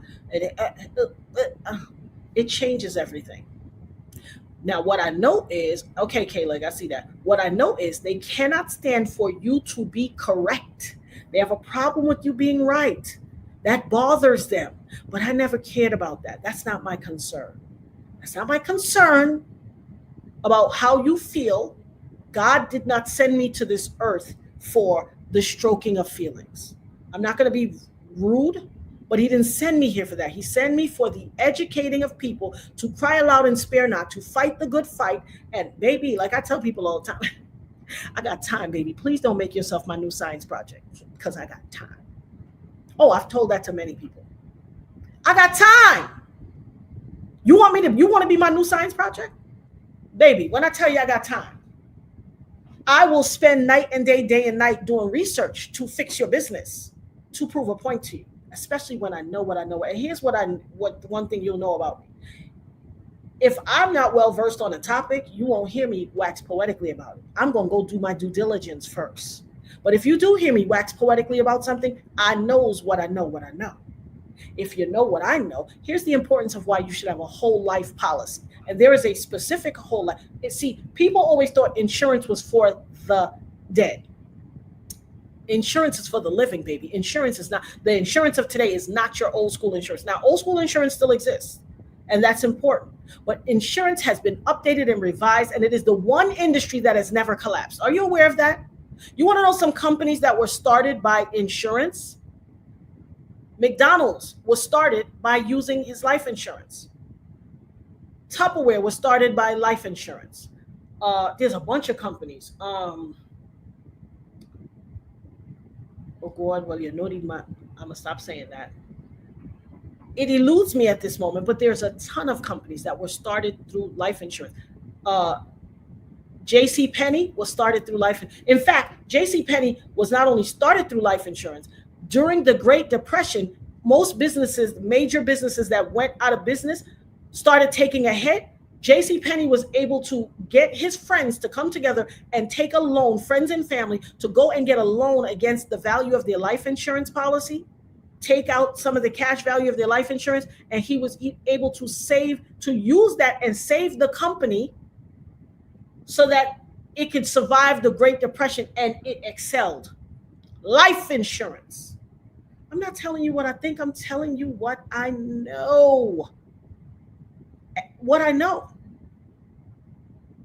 We commit so much money to so much foolishness that has no bearing on our lives. The greatest way to tell your family members that you love them is to leave something for the eventuality of your untimely passing or your timely passing.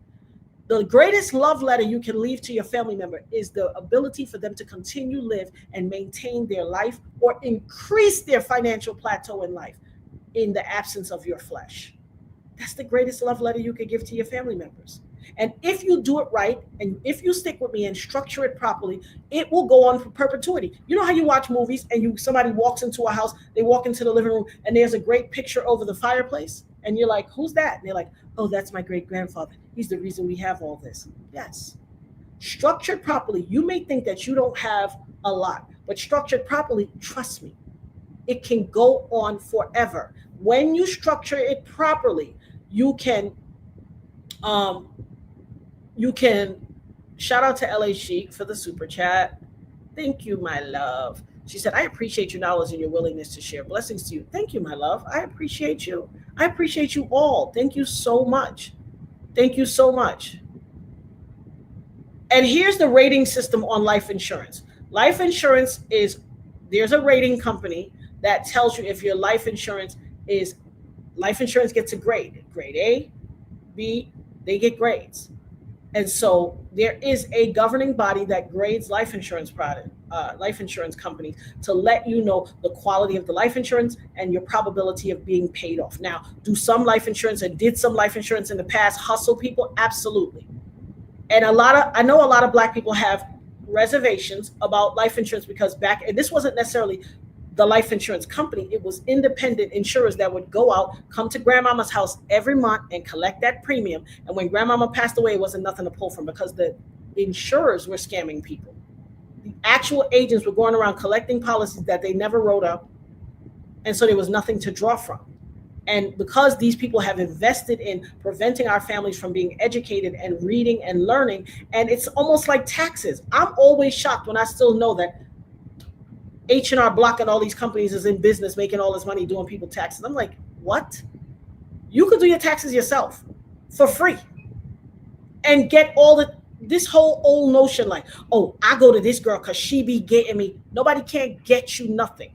There are tax software out there that you could go online and do it for free. And everything that person can get you, this tax software can get you to. It's already written into the program. It's programmed. Now, do you want to have a rudimentary, if your situation is a little more complex and you have, let's say, businesses and this, that, the other, do you want to have somebody who's well-skilled or financial advocate or what? Of course, there's nothing wrong with that. But general basic taxes, listen here. Shout out to Miss K to you for the super chat. Thank you, my love. To the greatest Natanya, the dopest ever. Thank you, baby. Same to you. I love you so much. I love y'all so much. I've missed you guys so much you would not begin to know. Shout out to Angel. Thank you, Angel, for the super chat. Love your spunk. This is some really great advice you are giving. My husband is an everything attorney, and he said all these things. Hey, shout out to your husband. Hey, hubby. And maybe we can listen. Your husband could get in here and also do a live one day with us, and he can talk to the people, and he's not giving them legal advice per se personally, but he can give an overview so people can understand what I'm talking about.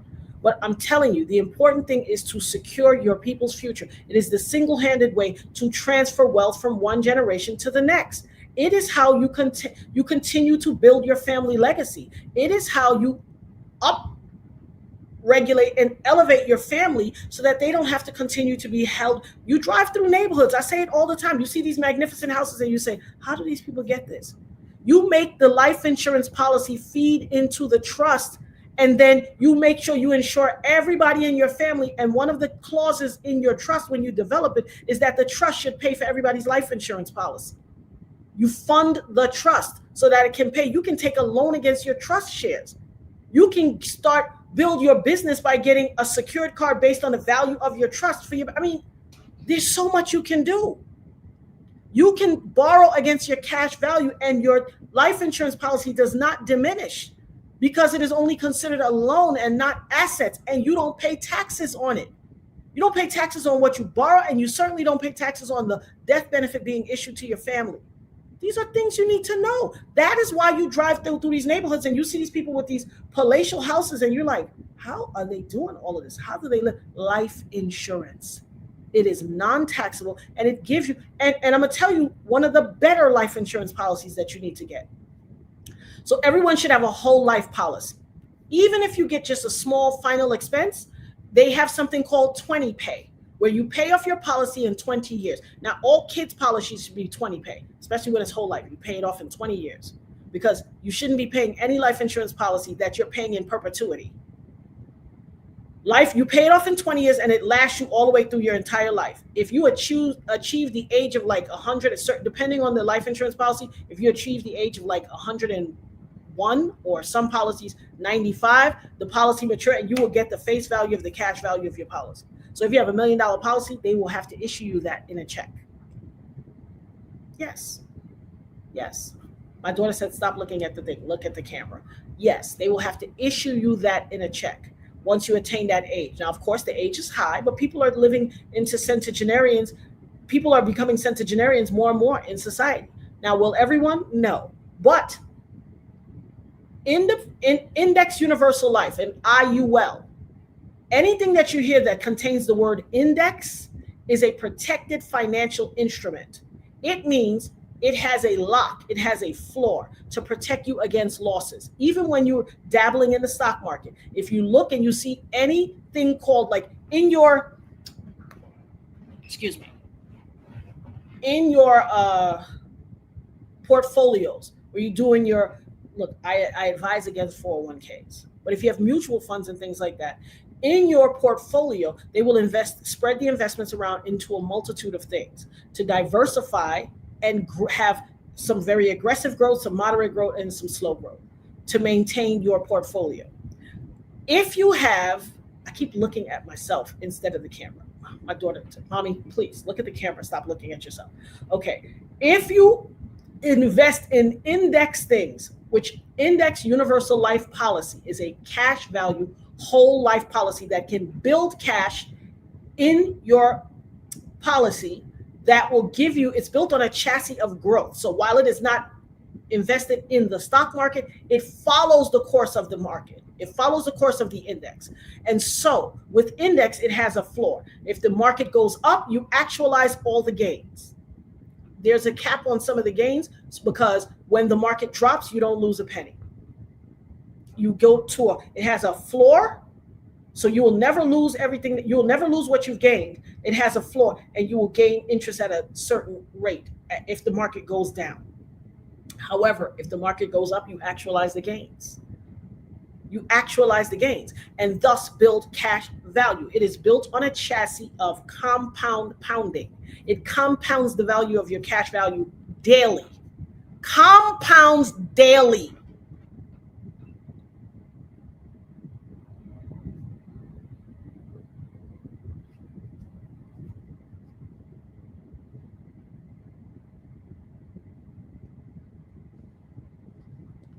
You said I worked for 2 tax firms and they are looking. Oh, he loves it and loves being asked law questions. Absolutely. Absolutely. I'm excited by that.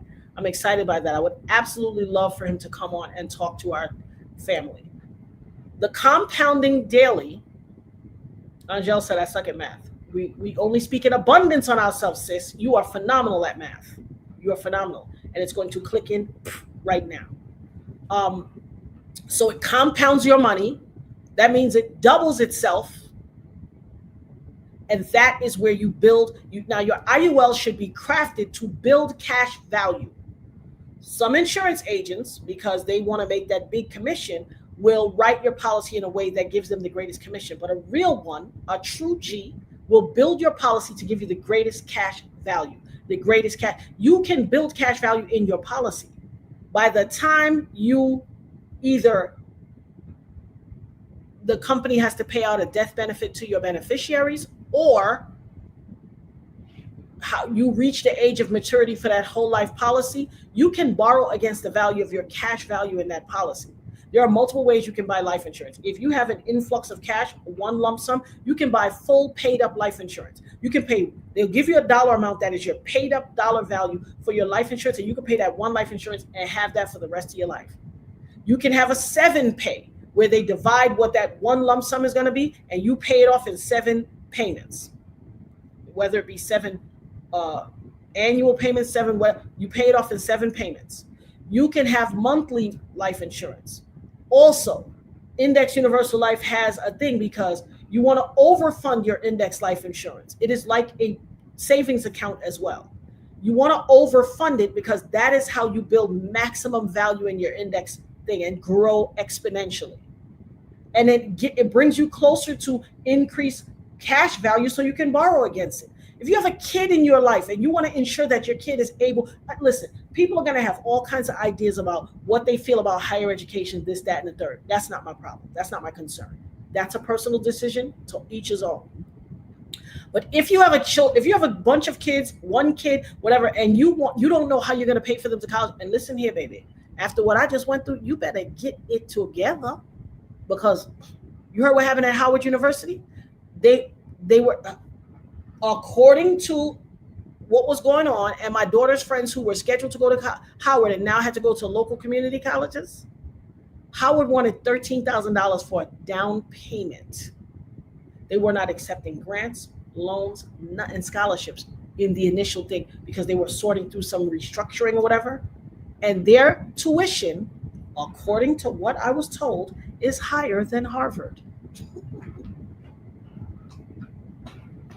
You heard what I said? You know how many people did not go off to college? They home at the local college? Yes. Now, my baby went off and she well adjusted, honey. You should have seen that check-in. But that we're going to do that on another day. Woo-cha. Woo-cha. Okay? But if you have a desire for your child to go off and obtain higher education, this is a tool that you've utilized or you feel like will make the difference in your life, you better start now. Now, mind you, you don't have to start now. You could just figure it out and hope on a wing and a prayer that you make it somehow.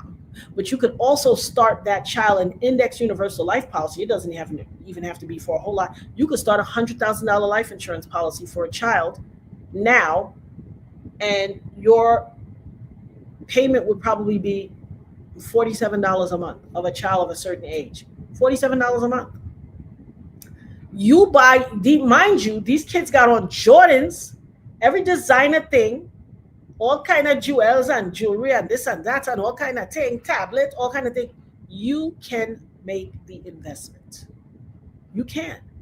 And if some of y'all wasn't out here trying to be lit and outside with your kids when y'all grandmamas, oftentimes grandparents always pay for the life insurance of their kids. Grandparents, stay up out the club and out the street. Stay up out the club and buy your grandbaby some life insurance policies. You got a few coins put together. You save, you work, you got a little something. And parents, you do it for your kids. If you could pay $50 a month for your child to have a $100,000 life insurance policy, that will become in excess of $1 million when they reach the age of retirement, and they will be able to borrow the cash value from that. Because they were a child, it will be paid up in 20 years. You won't have to pay again, and they will keep that life insurance for their entire life, and it will continue to compound and grow, if structured properly, grow cash value. It will turn on a faucet of, it's built on a chassis of building income on a compound basis. When they reach the age of retirement, a faucet will turn on and pay them monthly for the rest of their lives. They can be paid $100,000, $80,000 a year, $50,000, depending on how it's structured, for the rest of their lives. Now, why would you pass something like that up at a rate of $50, $60 a month? Why? All y'all be throwing these big extravaganza parties. I see, I'm on the gram. I see. When you get that money for your baby party, stop going out and buying a Burberry shirt. Burberry don't love you and they ain't gonna give you nothing. Them no love you. Take that money and invest it in an index universal life policy. When your kid gets to college age, you could take a loan against that and send them to college. When they reach the age of maturity, the policy will transfer to them. And guess what? They can take out a lump sum to start a business, buy a home, pay for a wedding, whatever you choose to do. Your child will become a trust fund kid. Why wouldn't you do it? But you know, because y'all too busy wanting to be able to stunt on the gram in a Burberry shirt.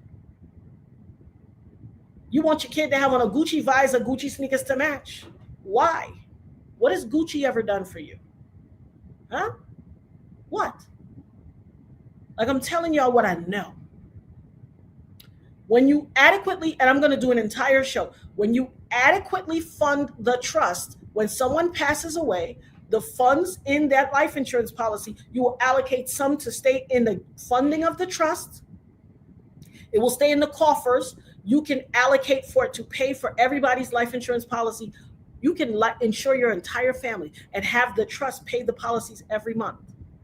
And anybody that passes away, you're not subject to a probate situation where somebody could come along and say, oh, she said she was going to give me her money. And then they fighting you for what's rightfully your family's.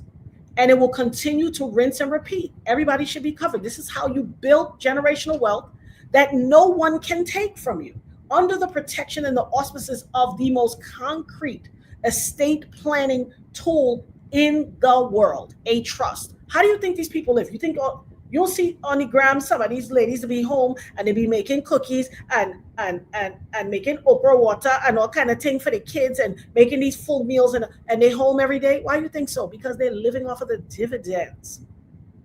Living off of the dividends of their investment. There are so many things at hand that you guys can do. I'm only trying to help. If you guys are interested in hearing more detailed with slides and documents to show you, put a 2 in the chat if you want me to expand this conversation. If you want me to be able to go into greater depth, show you guys slides and do a whole full presentation. But right now, while I'm waiting for y'all to do that, I'm gonna tell you the different types of life insurance. You have index universal life, you have term policies, you have whole life policies, you have final expense, you have ILIT, which is a trust life insurance, and it's for if you have bigger money, big money, you can get that. Maybe, that's a whole other thing, but I'll talk about all the different. But term is, a lot of people like, I got life insurance at my job. I'll be trying to tell these people, I met people, I was talking to them about life insurance. I was like, hey, I'm a life insurance agent, And they always think, our people, unfortunately, always think you're trying to sell them. I don't care. I don't chase money. Anybody that know me, anybody knows, should know. I be trying to educate my people because it's not enough for me to be okay. I want us all to be okay. I want us all to be okay. And so I said, I got a policy at my job. It's so good. You good. I got a policy at my job. I said, you don't have a policy at your job. I said, what you have at your job is a group policy. You don't have an individual policy. Oh, yes, I do. I said, oh, really? Do you have that policy at home? I can answer that for you. No, because with group policies, they don't give you your own individual policy. They write you sign up for all that 401k, life insurance. 401k is the tax code that gave corporations a tax break. That's what a 401k is. It was not written for the benefit of the employee. It was written for the benefit of the corporation. The corporation makes the money. Okay? You're not making the money. You're so heavily taxed out of your 401k. Trust me. If your 401k contains this amount, this is what you will end up getting. If that much. And baby, if your company is acquired, if they do a merger and acquisition and no one pays off the former 401k thing, you have nothing. You didn't see the guy from the trucking, what was the trucking company called? It was the yellow trucking company. He had worked there for 30 years and was about to retire and take his 401k and all his stuff. And the company had just did a merger and acquisition and they started buying everybody out, which is why he was going to leave earlier. And he was one of the people that took the buyout to leave earlier. What is that saying? He took the payout to leave early, and then they found out that there was no retirement to get because when they did a merger and acquisition, they never paid the company that used to do the 401k for the company. So all of that was gone. He was 30 years into a job and walked away. He was flipping in that meeting, going crazy, flipping. Somebody recorded it and put it on social media. Look it up. Put man lost retirement. I guess that's a good way to put it. Trucking company. That might nuance it and bring it up. Yeah, there you go, K-Lig. K-Lig said, I had life insurance. Thank you, sis. This is what I be trying to tell people. I had life insurance at my job. I don't have the job anymore, so guess what? I don't have life insurance. I be trying to tell people, but we think that when someone is sharing information, it was a big corporate trucking company. I'm not sure which. I know it was like a yellow company, but it was a corporate trucking company, like over the road tractor trailer type of companies. But look it up. You'll see the video after we get off of here. You'll see the video somewhere. There's a black guy. He was flipping. When I say flipping, retiring with nothing. He planned on, I'm going right off into the sunset.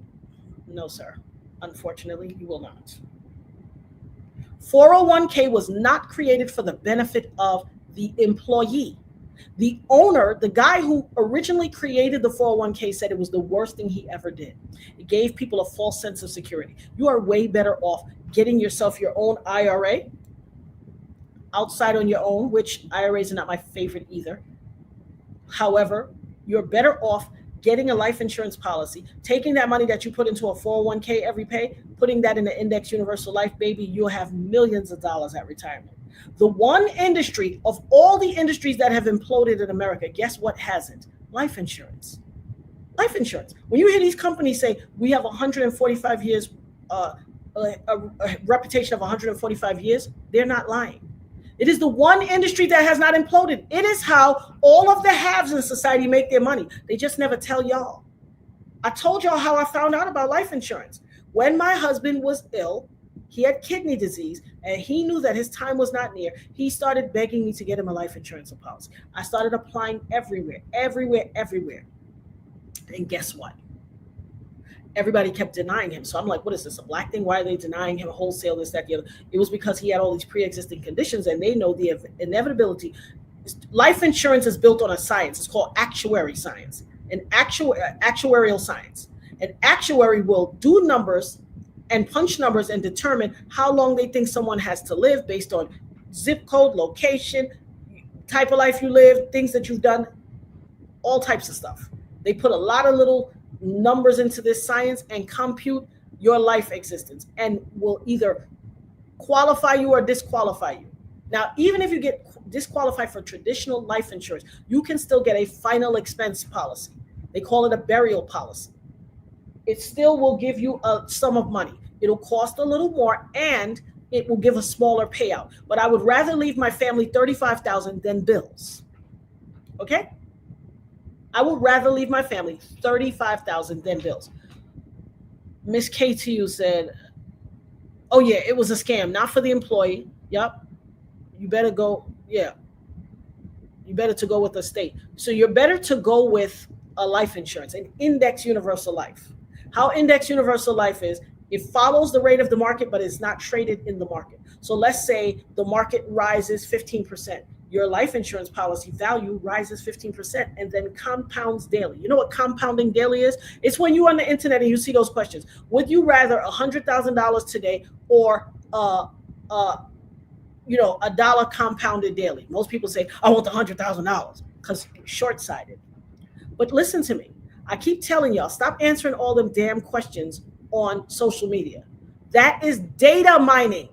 You know what data mining is? Data mining is a whole bunch of mathematical statisticians in a room taking all your information and typing it in, and they want to know who you are. They're seeking people out. They want to know who you are, what your caliber of intelligence is, what you know. Trust me, data mining is building a profile. They have an entire profile built on lots of people because y'all keep answering all these stupid things like never have I ever, and they put this thing like, got arrested, skinny dip, this, that, and they have all these things, and then you have to change it and answer all your questions. They are building profiles on all of y'all. All kinds of profiles that will be used to control you in the future. Stop answering these stupid social media things. It is not some chick named Shaquita Bonita that just wants to know. It is a statistician building profiles on y'all. Stop doing the throwback content. Put a picture of yourself 20 years ago, put a picture of yourself now. That is statisticians taking all your information so that they can forecast what you're going to look like for age progression in the future. So when they do a one world system where they try to take over, they know who you are in a crowd. Stop it now. Stop. I'm trying to tell y'all. Stop answering all these foolish things on social media. It is not some chick named Felicia that's answering the question that everybody, and it's going viral because everybody's answering all the questions. They're building profiles on you, digital profiles. Please. Now I'm going to say the headmaster has put up the disclaimer. So I'm going to say the views and opinions expressed by the Dopest Nerd are protected under the First Amendment of the United States Constitution. And she has also rang the bell for me to wrap it up, which I'm overdue on that. But listen, guys, I love you guys so much. I have so much to share. I'm going to get the slides and the whole life insurance presentation together for you to know. But let me tell you something about term life. Term life only exists for specific spans of time. You can buy a 10-year term, 20-year term, 30-year term, 50. Now, nothing wrong with term. Term is the most inexpensive insurance. However, when you are buying term, you want to buy a term policy with living benefits. Because guess what? Every time something happens to you, a tragedy happens to you, you don't always unalive from it. You don't always pass away. Sometimes you have a tragic event, whether it's an illness or an occurrence that happens, and you're severely injured, but I'm going to do I have been corrected. I am going to do a member-only life insurance policy thing where I do all the slides and all of the finite information. It is important that you know this information. It is important that you know this information. What I tell you, I'm telling you. It is so important that you know this information. A lot of times people tell me, oh, I got a policy. And I'm like, oh, you do? If you don't mind me asking, what type of policy do you have? I could look over your policy, make sure it's going well for you, and show you how you can maximize yourself. I'm good. And then they go look, and then I say, well, let me give you my card anyway. If you know anybody who needs a policy, by all means, have them call me. And then guess what? They go home, they go look, and then they realize the policy that they got was a term policy. They got the policy 15 years ago, and it was only a 10-year term. So they've been uninsured for 5 years. But guess what? They still sending payments in. You think they won't keep taking your payments? And when you press them, then you will get a return of premium. When you say, wait a minute, my policy ended 5 years ago. How are y'all still collecting payments? Oh, it was an oversight. We have so many people we service. And then they'll send you a return of premium for that last 5 years. But let me tell you something. You ain't insured. If you'd have passed away in that time, you'd be all messed up in the game. Another thing I always have is when I try to say to people, hey, are you insured? Are your parents? Oh, no, we good. My father got life insurance. And then they call me and say, oh my God, you know what we found out? They sent they had called my father about his life insurance, and they were saying, we thought they was telling us, one thing, and they were telling us his policy is over. And when they say we could sign back up, we was like, okay, we'll sign back up. And guess what? If you get a term policy, let's say you get a 10-year term policy, and you are 40 years old. Once you get that 10-year policy, and you get to 50, it is cheaper to insure. The younger you are, the cheaper your insurance is. So now you paying your premium for 10 years. Term policies don't give you a return on your investment unless you have living benefits. After 10 years and a day, you're uninsured. When you go back to that company to reassure, you are now getting it at a rate of 50 years old, which is more expensive. Also, you have aged, you probably have gained health issues. Your insurance premium will be exponential. Let's say you was paying $50 a month on that term policy for a $500,000 policy. $50 a month for 10 years for that $500,000 policy. I always tell people, they think you're trying to sell them, but I always tell people, if you're 40 and you're getting a life insurance policy, take the life insurance policy for the maximum years, the term. So if you could get a 40-year policy, take it at 40 years. Because guess what happens at 10 year and a day? That $50 policy is now $498 the next day after your 10 years has elapsed. And you can't afford it. It's done like that for a reason. Take the long thing and pay $50 a month for the 40 years. Instead of $50 a month for 10 years and a year, 10 years and a day, you can't afford life insurance. It is not built for you to take the short route. We got to start looking over the scope of longevity. Term with living benefits. If something happens to you and you have a traumatic injury, but you don't pass away, how do you pay your bills? If you can't work, who's going to pay your mortgage? Who's going to continue to pay your kids' soccer bill? Who's going to pay their school fees? Who's going to pay any? How you going to live? How you going to pay your car note? How you going to live? You ain't working. You're injured. How you going to live? If you get a policy with term with living benefits, they will pay you up to 90% of the face value of your policy. So if you got a $500,000 policy, they will pay you up to 90% of that $500,000 cash. Now, I always advise people, don't take the up to 90%. Take what you need to live. Let's say you're injured, you can't work, you have to, your leg is broken, you have to have surgery, and it's going to take you a while to heal. Take the amount that you think can sustain your existence for a year. I'm sure you could always go back and take another loan, but take something that will allow you to pay up a year worth so you have the stress off your head and you can just heal. Term with living benefits. That's a thing. Black people too scared of life insurance. Oh, listen, I'm not going to mention his name. I'm going to close after this.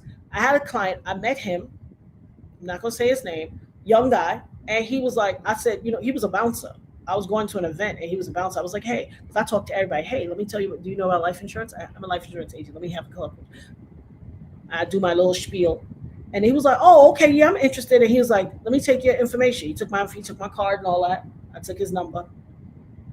So he actually called me a couple of days later. He called me. He was like, yo, I want to know about the life insurance, this, that, the other. So I talked to him and I told him this, that, the third. So he said he had 2 young kids and his baby mother, girlfriend, you can say, I don't think they were legally married, but they lived as a family.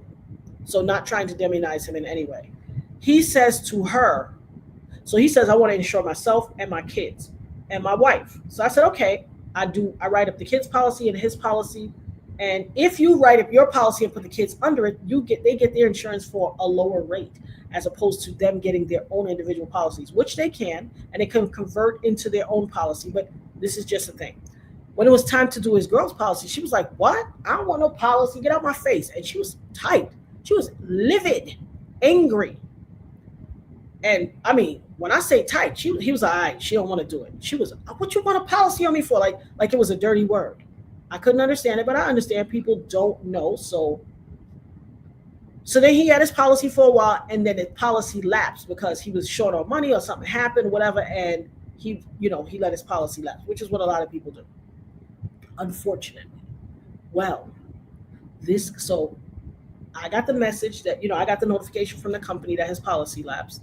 And a lot of times you try to do a win back or whatever. But, listen, I understand life happens, this, that, the other. And if it's no one in his family had ever had life insurance. This was a new thing to him. So I understand there's a baby step. Can I tell you, my boy called me back one day, bawling, crying. I was like, what's going on? What happened?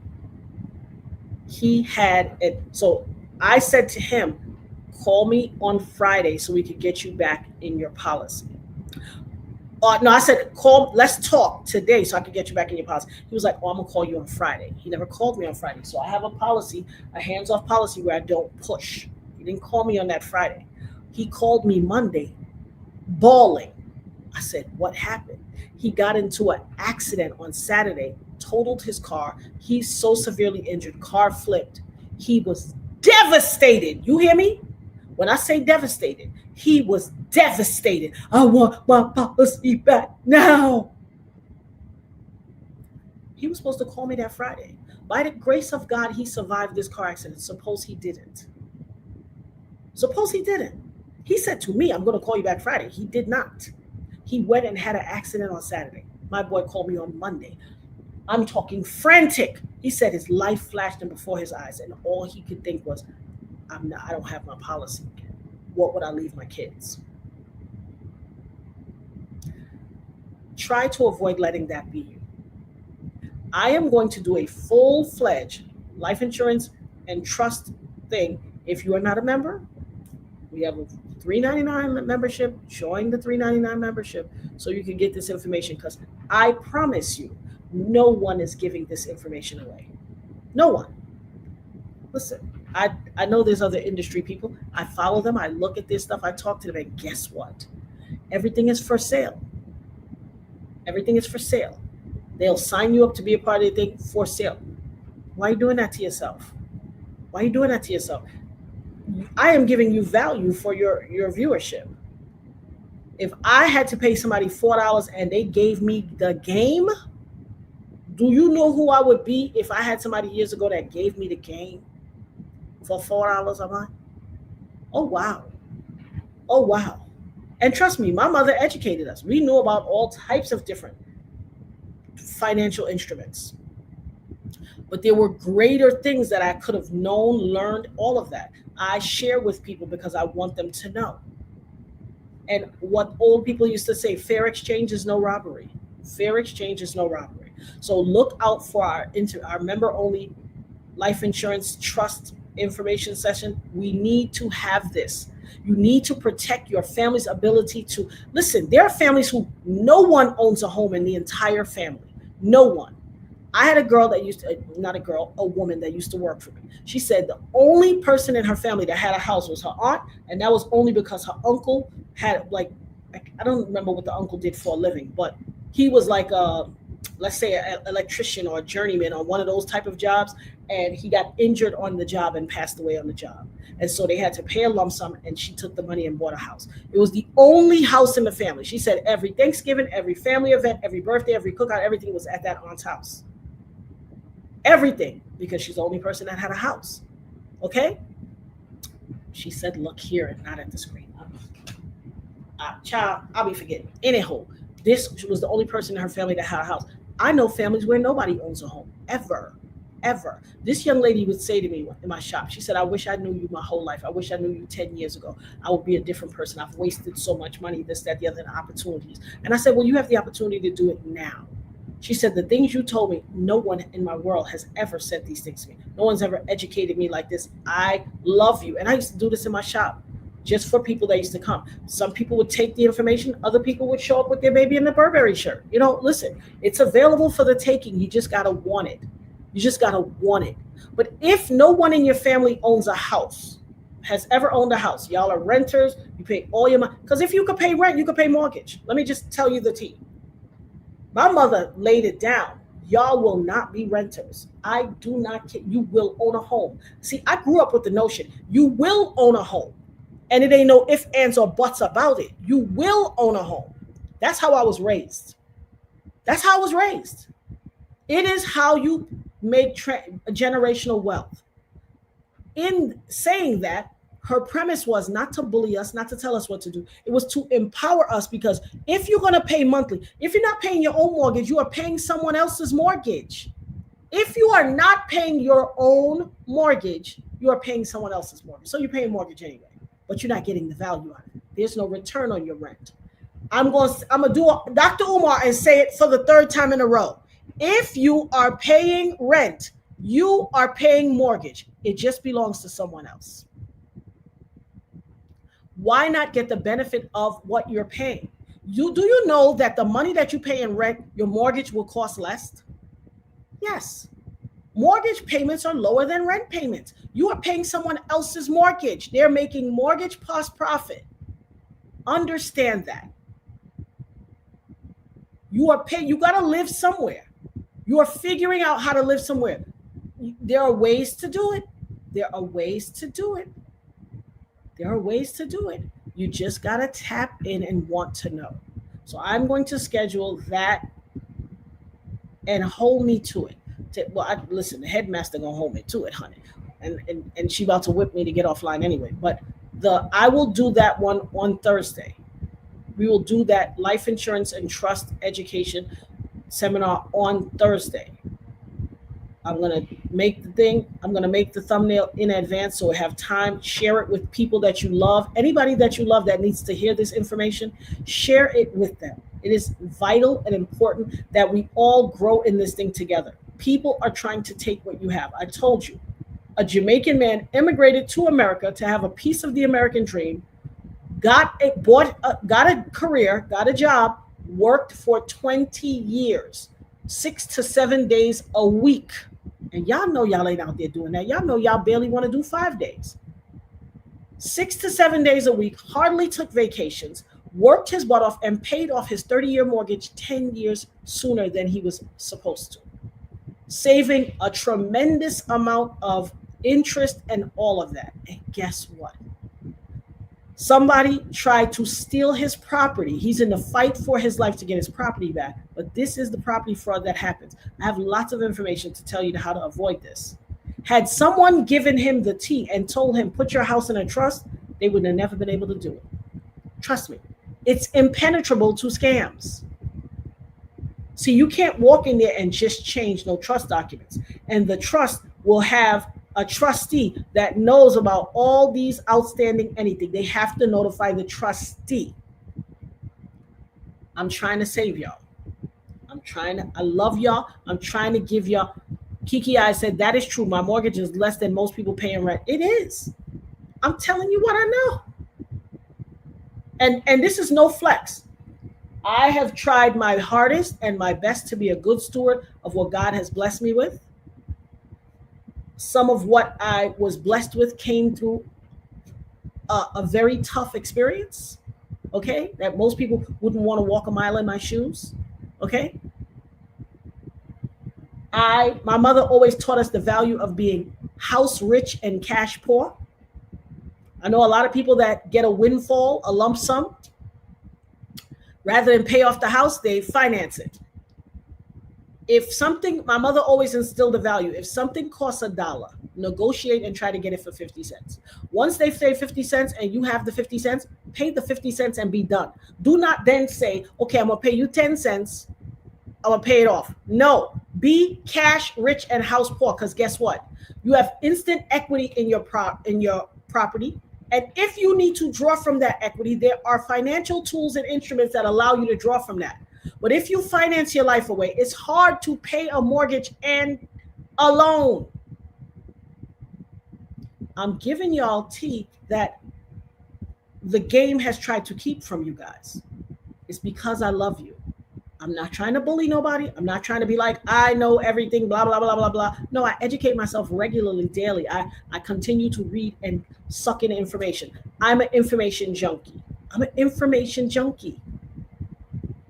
You see how crackheads love crack? I love info like a crackhead loves crack. And I'm strung out on information. And it gets busy up in this head. I have to share. God has called me to get the information and to share. And that's what I'm doing. So tomorrow, y'all make sure y'all got y'all little makeup on and your face done and all that stuff, because I'm pulling y'all on stage. Y'all gonna clock in. I want to have 4 and 5 people on stage. We're going to talk about, I wrote up this whole list of stuff for us to discuss and talk about, and this, that, the other.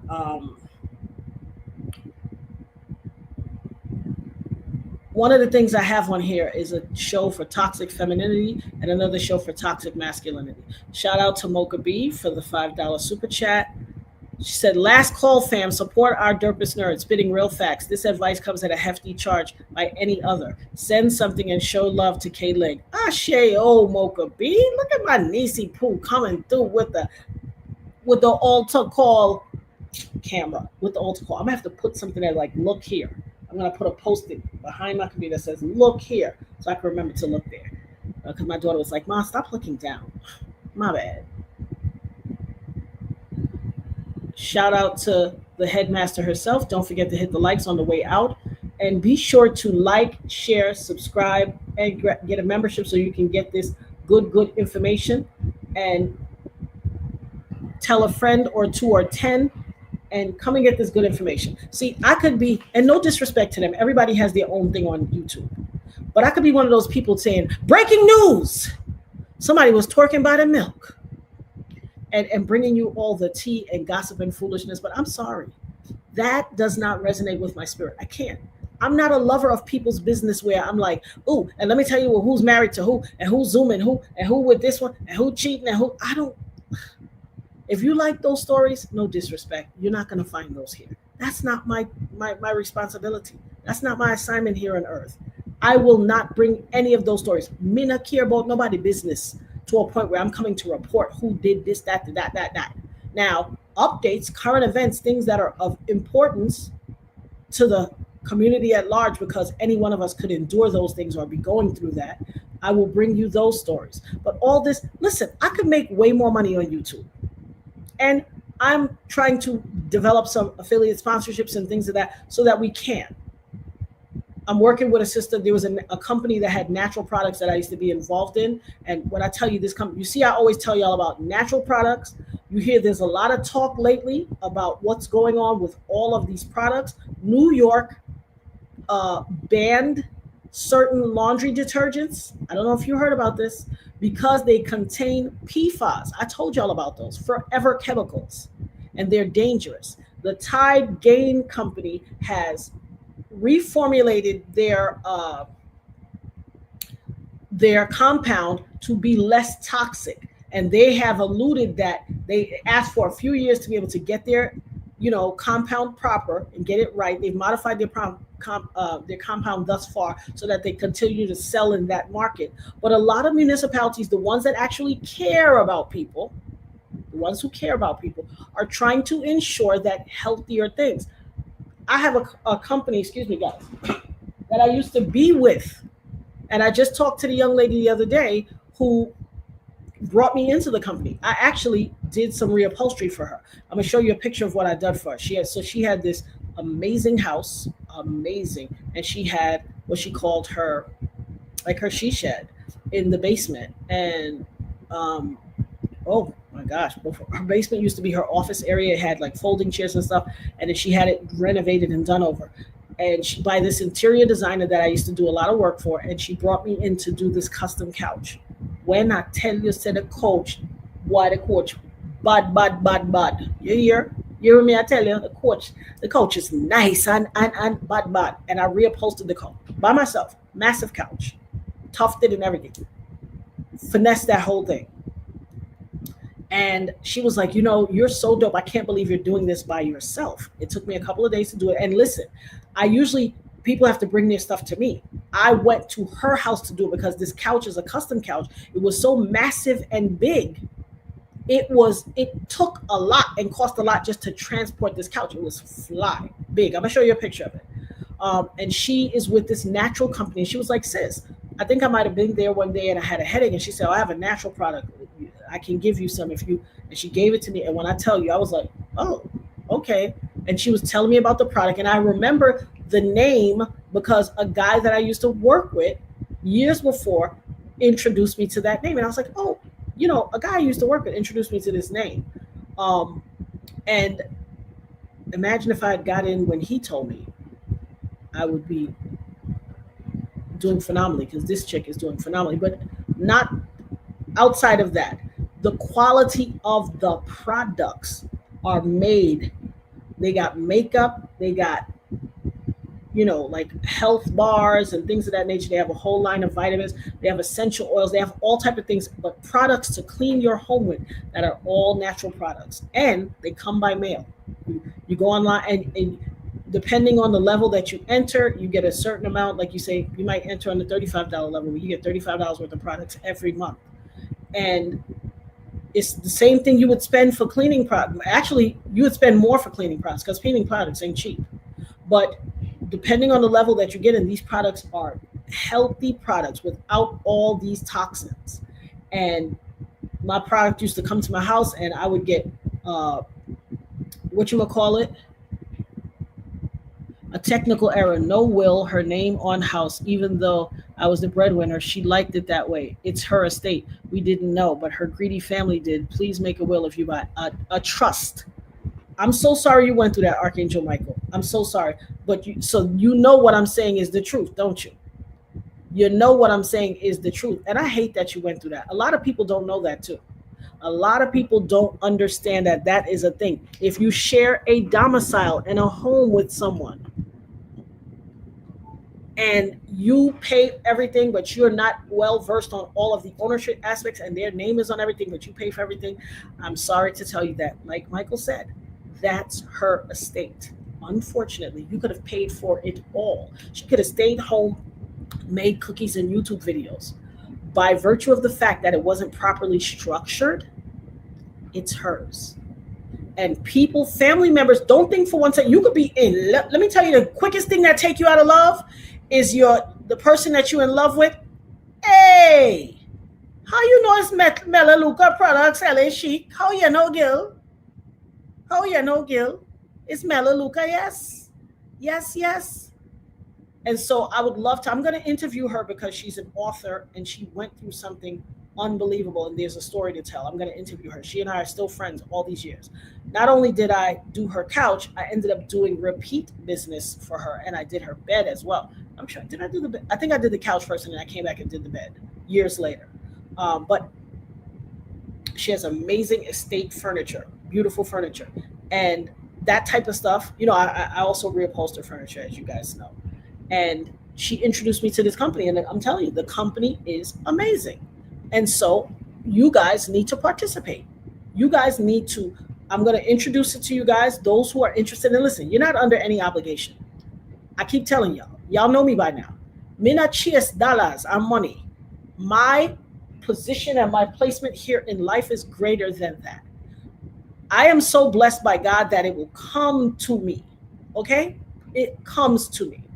The true essence of life that I've come to learn is chase nothing, attract. We don't chase, baby, we attract.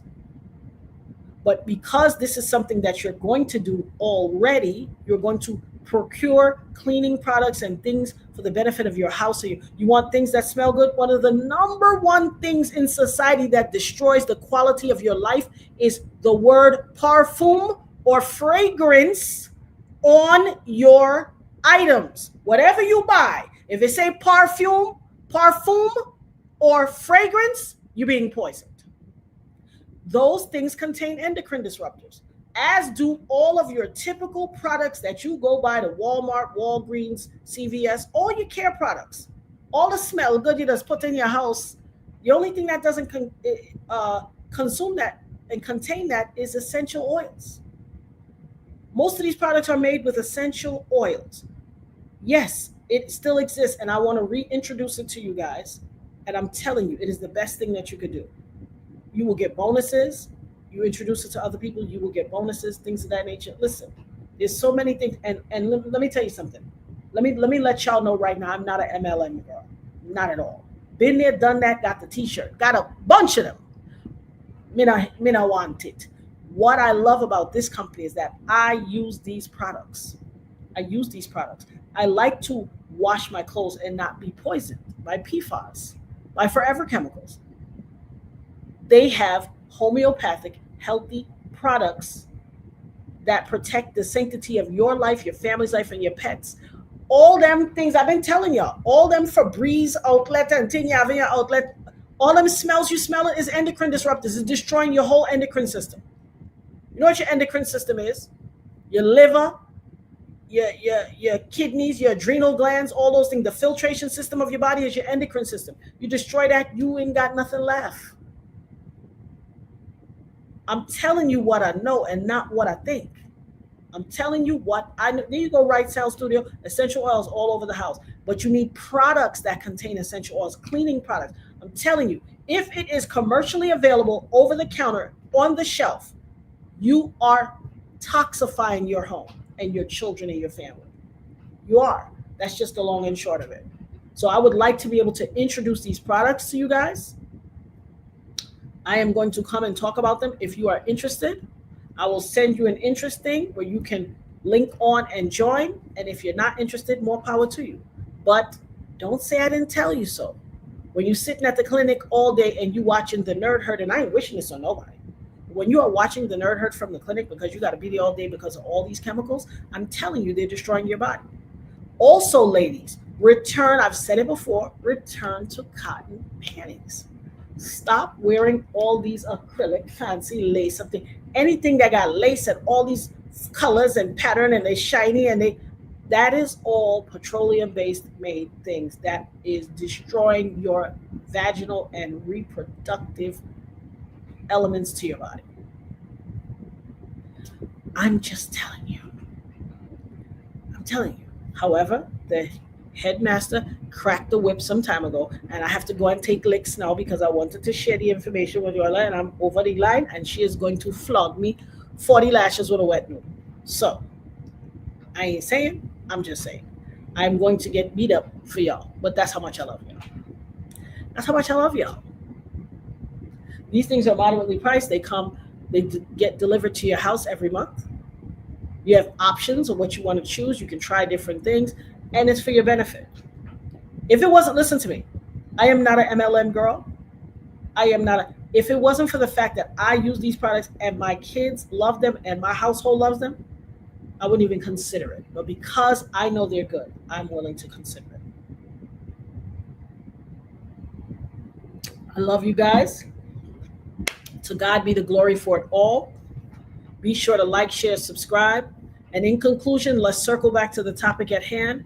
If you want to stop the unadulterated assault on Black lives, especially that of Black men, but Black people as a whole, and now it's not even just relegated to Black people, because I've seen a lot of videos where cops are beating and eviscerating white people. And I was like, when did this start? The only way to stop the unrelenting, surreptitious abuse of bodies by the police and other people, and just the ops in the street, be insured. And I'm not telling you what I think or thought. I'm telling you what God told me.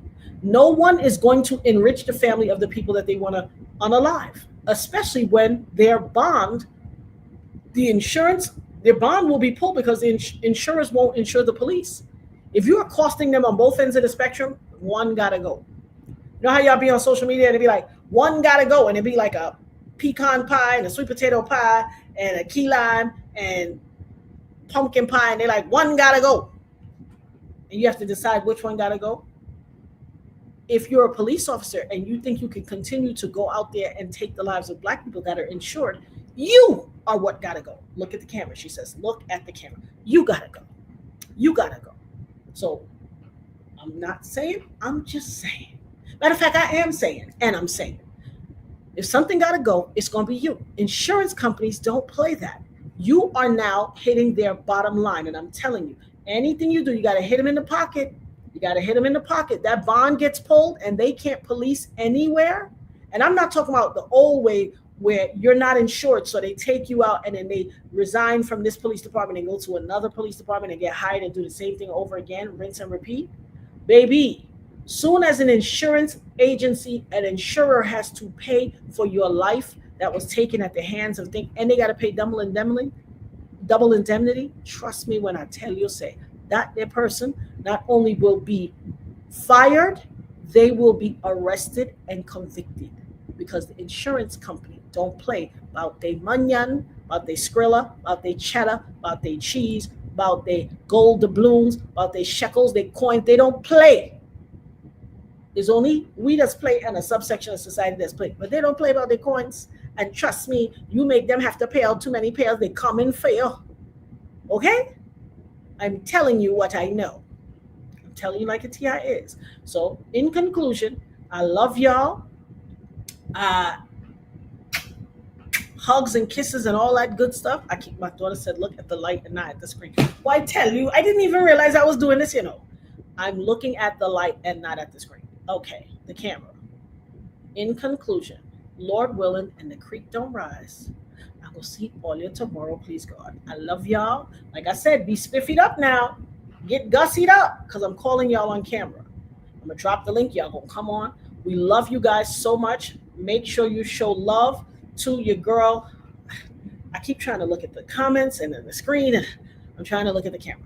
Make sure you show love to the headmaster herself, Kay Lake, who be out here doing the daggone thing, regulating and make sure we're getting what we're supposed to get. Prepare yourself for Thursday. Come with your notebooks. Go to the merch store and buy your Dopest Nerd and Nerd Herd merch. Go do that. Take pictures with your stuff on. Hashtag it, as well as with the books. Hashtag it. And we are going to show you love. We are going to highlight you, show you love. We're going to put your pictures on the screen, and we're going to do that every time. Also, make sure that you prepare yourself for tomorrow so you can come on camera, and prepare yourself for Thursday, because we are coming. I'm coming with slides, information, illustrations, videos, everything to educate you on life insurance and trust. Be prepared.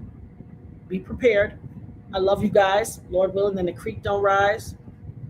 What am I missing in the comments? Hey, what up, Locked Here Don't Care? Shout out to Locked. What else am I missing in it? Oh, what's this thing? Lord willing and the creek don't rise. Tomorrow, please God, I got to see all that. Be ready for the camera. On behalf of myself, the nerd herd, and the headmaster K Lig, look at the screen. You see, I keep looking at the thing. Look at the screen. On behalf of myself, the nerd herd, and the headmaster K Lig, Lord willing and the creek don't rise. I'll see you on here tomorrow.